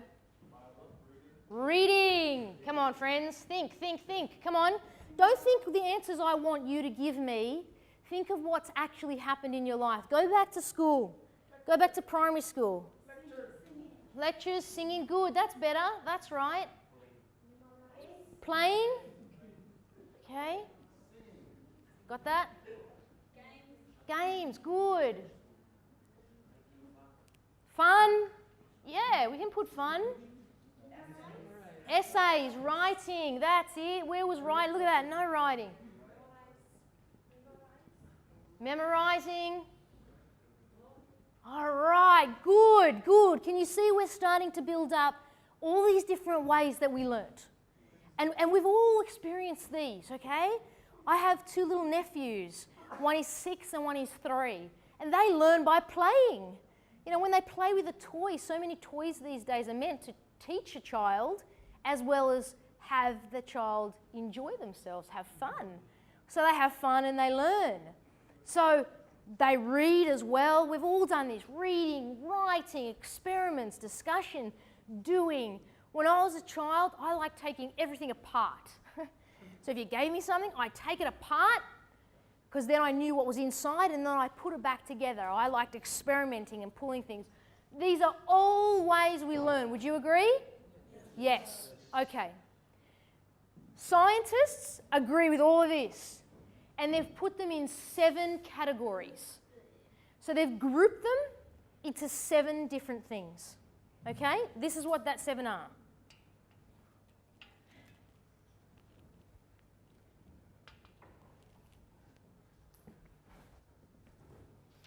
Can you see this pen when I'm writing? Can you see it on the board? Sorry?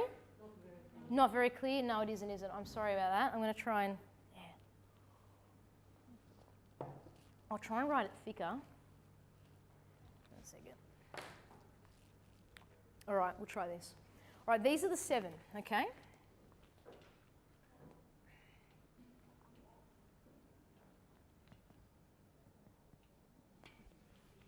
Notice, when I'm writing, I'm not talking to you. How many teachers do this? They write on the board whilst they're talking. Wrong. Okay? Wrong. Because they're not actually listening to you. They're not listening to what you're saying. They're actually looking at what you're writing. And the focus should be on the board. Okay? So whenever you are writing on the board, you don't talk. And you're not uncomfortable that you're not talking because they're not listening to you. They're looking at what's on the board because now the board, that's the center of attention, okay? That's the main actor is now the board. When I don't use anything, I'm the main actor and I want you to look at me. But when I go to the board, I'm not the main actor anymore. The board becomes the main actor and you need to focus on the board until I take your attention away. Does that make sense? Yeah. I'm going to let you know all the things I do because remember, you need to copy what I am doing. So the first rule, do not talk to the board because nobody is listening to you. And when we have Thursday and Friday and I watch you use the board, I'm going to stop you if you're talking whilst you're using the board. Okay? And you know why. So I'll write these 7 down.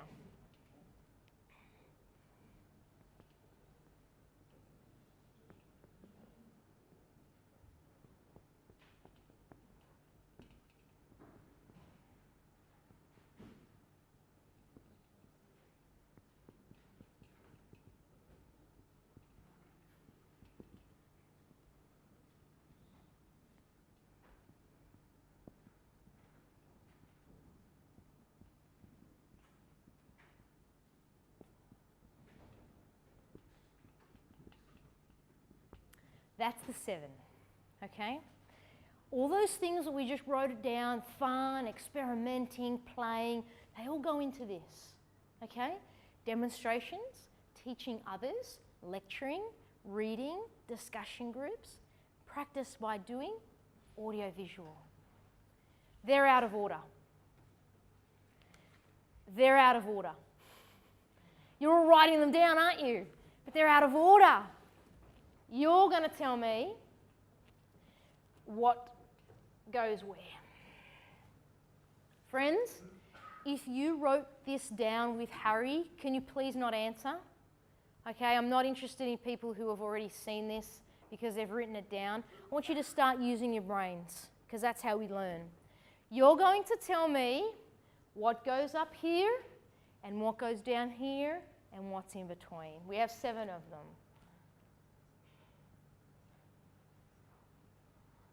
So 7?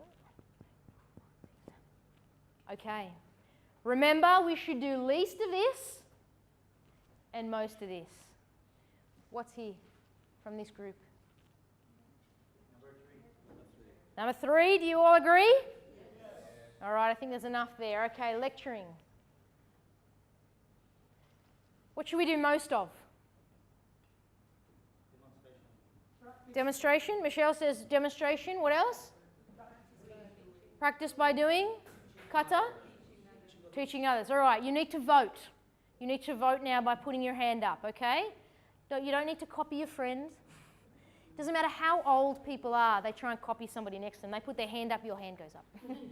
It doesn't just happen with young children, it happens with adults too. Don't worry what your friend is answering, okay? This is not a test. You need to put your hand up based on what you think.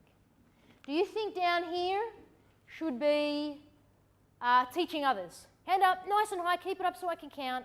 1, 2, 3, 4, 5, 6, 7, 8, 9, 10, 11, 12, 13, 14, 15. Wow, about 18. Okay, thank you. It's 18. Now you can't vote twice, okay? All right, hands up if you think it should be practice by doing. Hands up, nice and high so I can count. 1, 2, 3, 4, 5, 6, 7, 8, 9, 10, 11, 12, 13, 14, 15. We've got a latecomer here, 16. All right. And who thinks it should be, was there another one? Was it between those two? Demonstration? Demonstration. Hands up if you think should be demonstration. Hands up, nice and high. Thank you, Michelle. You're the only one, sorry. All right, teaching others. All right, and that comes in next, so that's got practice. All right. What needs to go in here? What's the next thing that should be in here that we learn the least from? What do you think? Reading. Hands up if you think it's reading. Not everybody thinks it's reading. Sandra, what do you think it is?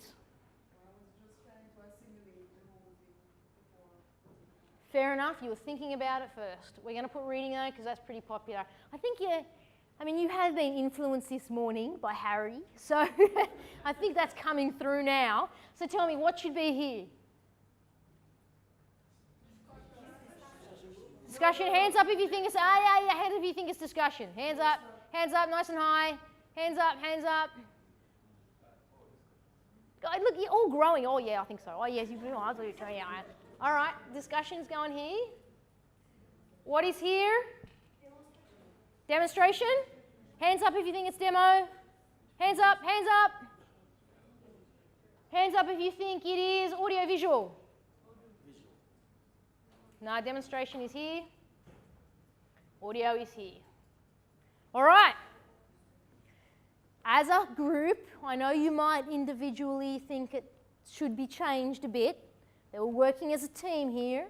So as a team, as a group, you're telling me that we should do the least amount of lecturing, the most amount of teaching others so that we can remember, right? Okay. Let's have a look at the results, shall we? Let's have a look at what it really is. What scientists believe we learn best from. There we go. Let's move this back. Lecturing is at the very top. Lecturing is at the very top. Reading is next. Then we have audio-visual. This is audio-visual, where you can see things and there's sound as well. Demonstration is next. Then we have a discussion group. Then we have practice by doing. Then we have teaching others. Friends, in reality, in real life, what do we do the most of at the moment? What was that? Lecture. All over the world. That's what we do the most of. I think that's what you do the most of too. You'll have to prove me wrong if you don't. But if that's the majority of what you're doing, I am telling you now, 5% of your lecture is remembered. Is that good enough for you? No. It's not good enough for me, and it shouldn't be good enough for you. It's just not good enough. When you're preaching, if your congregation remembered 5% of what you said, are you happy with that? No, and you shouldn't be, I'm telling you now. If you're happy with that, something's wrong with your thoughts. Okay? But in reality, in the real world today, we have flipped this triangle upside down. We've made lecture be the most important thing, and we have made teaching others and practice by doing the least amount. You know why? Because it's the hardest. It's tough. You're going to find that out Wednesday, Thursday, Friday. Even though you've preached before, even though you've taught before, you're going to find it tough. Friends, this model is what we will follow. Whilst I'm here, you will follow this model. Okay? Because this is the model that works. So yes, I will be lecturing, and yes, you will be doing some reading, and yes, we're going to have audio-visual. But you're going to practice by doing. That's why I'm going to make you practice. So when you say to me, oh, but Joe, I'm just tired and I don't want to and I'm comfortable, I'm going to say you need to practice, because that way I know that you're probably going to remember 75%. And then when I make you teach it, I know you know it. I know that you know it because you're teaching it. That's why, friends, I might be the bad cop, but I'm the loving cop. This is why I'm doing it, because I care and I don't want 5%. It's not enough. It's not enough for me, it shouldn't be enough for you, and it certainly isn't enough for our Father. All right? For Jesus who died for us, 5% isn't enough. Can you imagine if the world only got 5% of the gospel story? 5% of the Bible? Let's just rip out some pages, shall we? Really? That sounds extreme, doesn't it? Can you imagine right now if I actually took your Bible and ripped 95% out? You'd probably ring Rod and you'd say, get rid of her. She just ripped out 95% of the Holy Bible. Well, that's what you're doing in your churches if you're just lecturing. You just ripped out 95% of it. And the manuals that we'll use, if you just lecture, rip out 95% of it. 95% is a waste of paper because they're only going to remember 5. That's pretty bad, isn't it? Yeah. You need to start realizing that's what's going on. Because when you start realizing that, then you will change. And then you will feel more comfortable, practice by doing, and teaching others and trying things new, because you want to get closer to that 85, 90%, which is where we actually have to be. Does that make sense, friends? Yeah, it makes sense. And this is a very good thing to actually see, and I will give you this sheet before you leave today, because this will be your best friend for the next 5 days, this sheet here. I will give you this sheet right now, okay? And when you go away to prepare your lesson plan, this is the little checklist that you will be using. I'm not going to explain all of these things now because this will come in time, okay? This will come as the week's going on. But when you do your lesson plan, you're going to be able to say, yes, I've got questions ready. I know how to use the board. I've given student practice time. I have a class activity ready for my students. I have a demonstration ready. I have some visual things ready. I've got my story ready. And I know I can tick that already. You all lecture. I know you can lecture. Notice this line here. This is a balloon line that separates the pyramid from passive to active. Passive means you're not doing much. Active is getting people involved. We want more of this and not as much as this. At the moment, you're doing most of this and not as much of this. I'm going to hand that out now, and I need you to keep these safe, okay? Don't fold them, don't crease them, don't put them in all your papers and lose them because you get one, and this one you're going to need when you do your teaching. Make sense? Okay, another question time. Why is it important to understand the learning pyramid? Tell me, friends, come on, answer time. Yes? People remember? We want to be the best teachers we can. Thank you. To know what to use. I am teaching you the learning pyramid so that you know how the human mind remembers information the most. Okay? This is your teaching plan. This is how you will teach from now on. This is the new you. Okay? This is what we're going to require from you this week. And you will see that this is what you will do from now on. Make sense? Yes. All right, good. Now, that's why we're learning the learning pyramid, so that you can understand. You can prepare your classes better. You should use this principle when teaching, okay? We will encourage this principle this week. That's what you will be using this week. Now, something a little bit more personal. Do you want to see something cute? Have you seen the dogs out there, by the way? Do you think they're cute? The little puppy dogs? Yes. I've got something cuter to show you. This. Just the right music as well for this pretty picture. Look at that. Do you think that's cute? Oh, you've got to make the right noise. Oh. Oh. Come on. This is my little nephew. Okay? His name is Jade. And he's now 6, actually. And that was when he was 4. We didn't ask him to pose. He did that all by himself. His mum put his new school uniform on for him. And he actually asked my sister, who's his mum, to take a picture of him. Because he was so proud to have his little uniform on. And so that's Jade, or Jadey. And that's me with Jade. We were at Jade's brother's christening, like a baptism for his brother. So that's my little boy. I call him a little boy. And he calls me Teta. Teta means auntie in Macedonian, okay? So he calls me Teta. And I want to just share a little bit of a story that Jadey once did. Now, Jadey goes to Baba's place often. Baba is grandma. It's the Macedonian word for grandma. And so my sister, whose name is Karina, she drops Jade off at Baba's house often, babysitting, so he can bond with his grandmother. So he was at Baba's house one day, and Karina came to pick him up from Baba's house.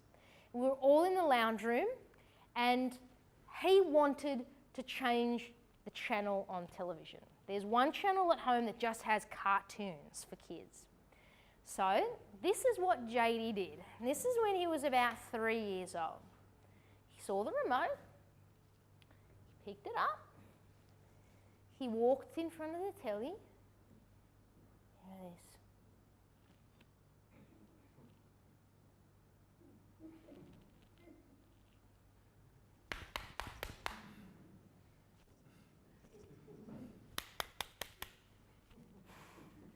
What was he doing? Practicing what he saw. Who does that when the remote doesn't work? You hit everything, don't you, when things don't work? You just hit them. We hit everything, don't we? If they don't work, we hit them. He's 3, and he's hitting the remote control. Why is he hitting it? Who taught him that? Someone, yeah. He's seen it. He's seen it. Do you know what my sister does? All the time. The back, just like this one, look at that. The back came loose, and so the batteries come loose, and always my sister hits it on her leg and then whacks it like this, and then it works. He has seen his mother hit the remote. So all he knows is that you do this and then you hit the remote, because that's how the remote works. He didn't read a book to know that. He didn't go to school to know that. He hasn't gone to school yet, he's only 3. But he watched Mum. That's how he knew how to do that. Learning by doing. Learning by watching. Guess what? What students see, students will do. Do you understand that? What students see, students do. If they see you teach badly, they will teach badly. If they see that you are uncomfortable at the front, they feel uncomfortable. If you are not confident at the front, they're not confident. If they are boring, you're bored. If you are a bad example, they will be a bad example. They will mimic you. So you must be a great example. Friends, I'll tell you now, probably in this room, 99% of you do the record book of sin incorrectly. That means wrongly. That means probably every single one of you are doing the record book of sin wrong. You remember the record book of sin? You're probably doing it wrong. Every single group that I have ever taught, everybody does it wrong. You know why?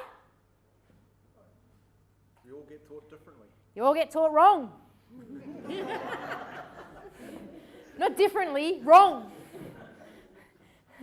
I haven't seen it done right once. Because you're taught wrong. Not your fault. Well, it is if you then teach it wrong as well. Okay, we can't do the blame game. Well, they taught me like that, it's their fault. Well, when you teach it on, it's now your fault. You need to be responsible that you got it right. You're all doing it wrong. We're going to learn how to do it right. And we're not going to repeat the mistake over and over again. Think of this. Students see, students do.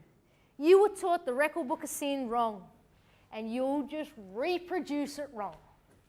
You see preachers up the front lecture, so you lecture. You see people go to the board and write on the board and talk on the board, so you do the same thing. You see the teacher turn around and walk, so you turn around. You've never seen my back. If I come forward, I will step back so that you never see my back, because that's not attractive. That loses expression. But you do that because they do that. Yeah? You know, there's a whole new wave of preachers around the world now going around, and they sit down when they preach.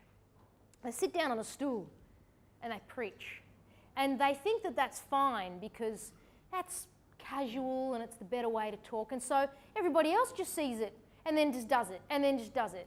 What you see, you will reproduce. But you're reproducing the wrong thing. You need to get it right before you can teach it correctly. So that's what we're going to do this week. And you're sitting here now thinking, I can do the record book of sin, and I'm telling you right now you're doing it wrong. Ouch. But you know what? That's good news, friends. Because that's what this week is about. Let's make all the mistakes this week so that we're not making the mistakes when it counts. Yeah? How does that sound? As a group, this is a safe zone. This is a safe place where we can make the mistakes together so that we don't make it when it counts. So I have to first show you what you're doing wrong, okay, before you know how to fix it, okay? When you're sick and you go in hospital, your wife's not well, is she? and we've got to pray for her. We've got to pray for Solia's wife. We can't help her unless we know what's wrong with her, okay? So that's what we need to do first. I can't help you unless I first show you and know what you're doing wrong. Then I fix that, and then the problem is solved. Does that make sense? That's what we're about to do. But it's difficult. And just like when you go into hospital, about 2 months ago, I actually went in hospital. They didn't know what was wrong with me, but they knew they had to admit me in a hospital. They did all different types of tests for a whole week to try and find out what was wrong with me. Those tests weren't fun. They pushed tubes in and out, and they gave me all these different chemicals. It's never fun. It's not fun going through that. But it's fun being well at the end. So we're going to do a bit of that now. We're going to stick some tubes in you and find out what's going wrong. But at the end, we're going to make you better than what you were yesterday. How does that sound?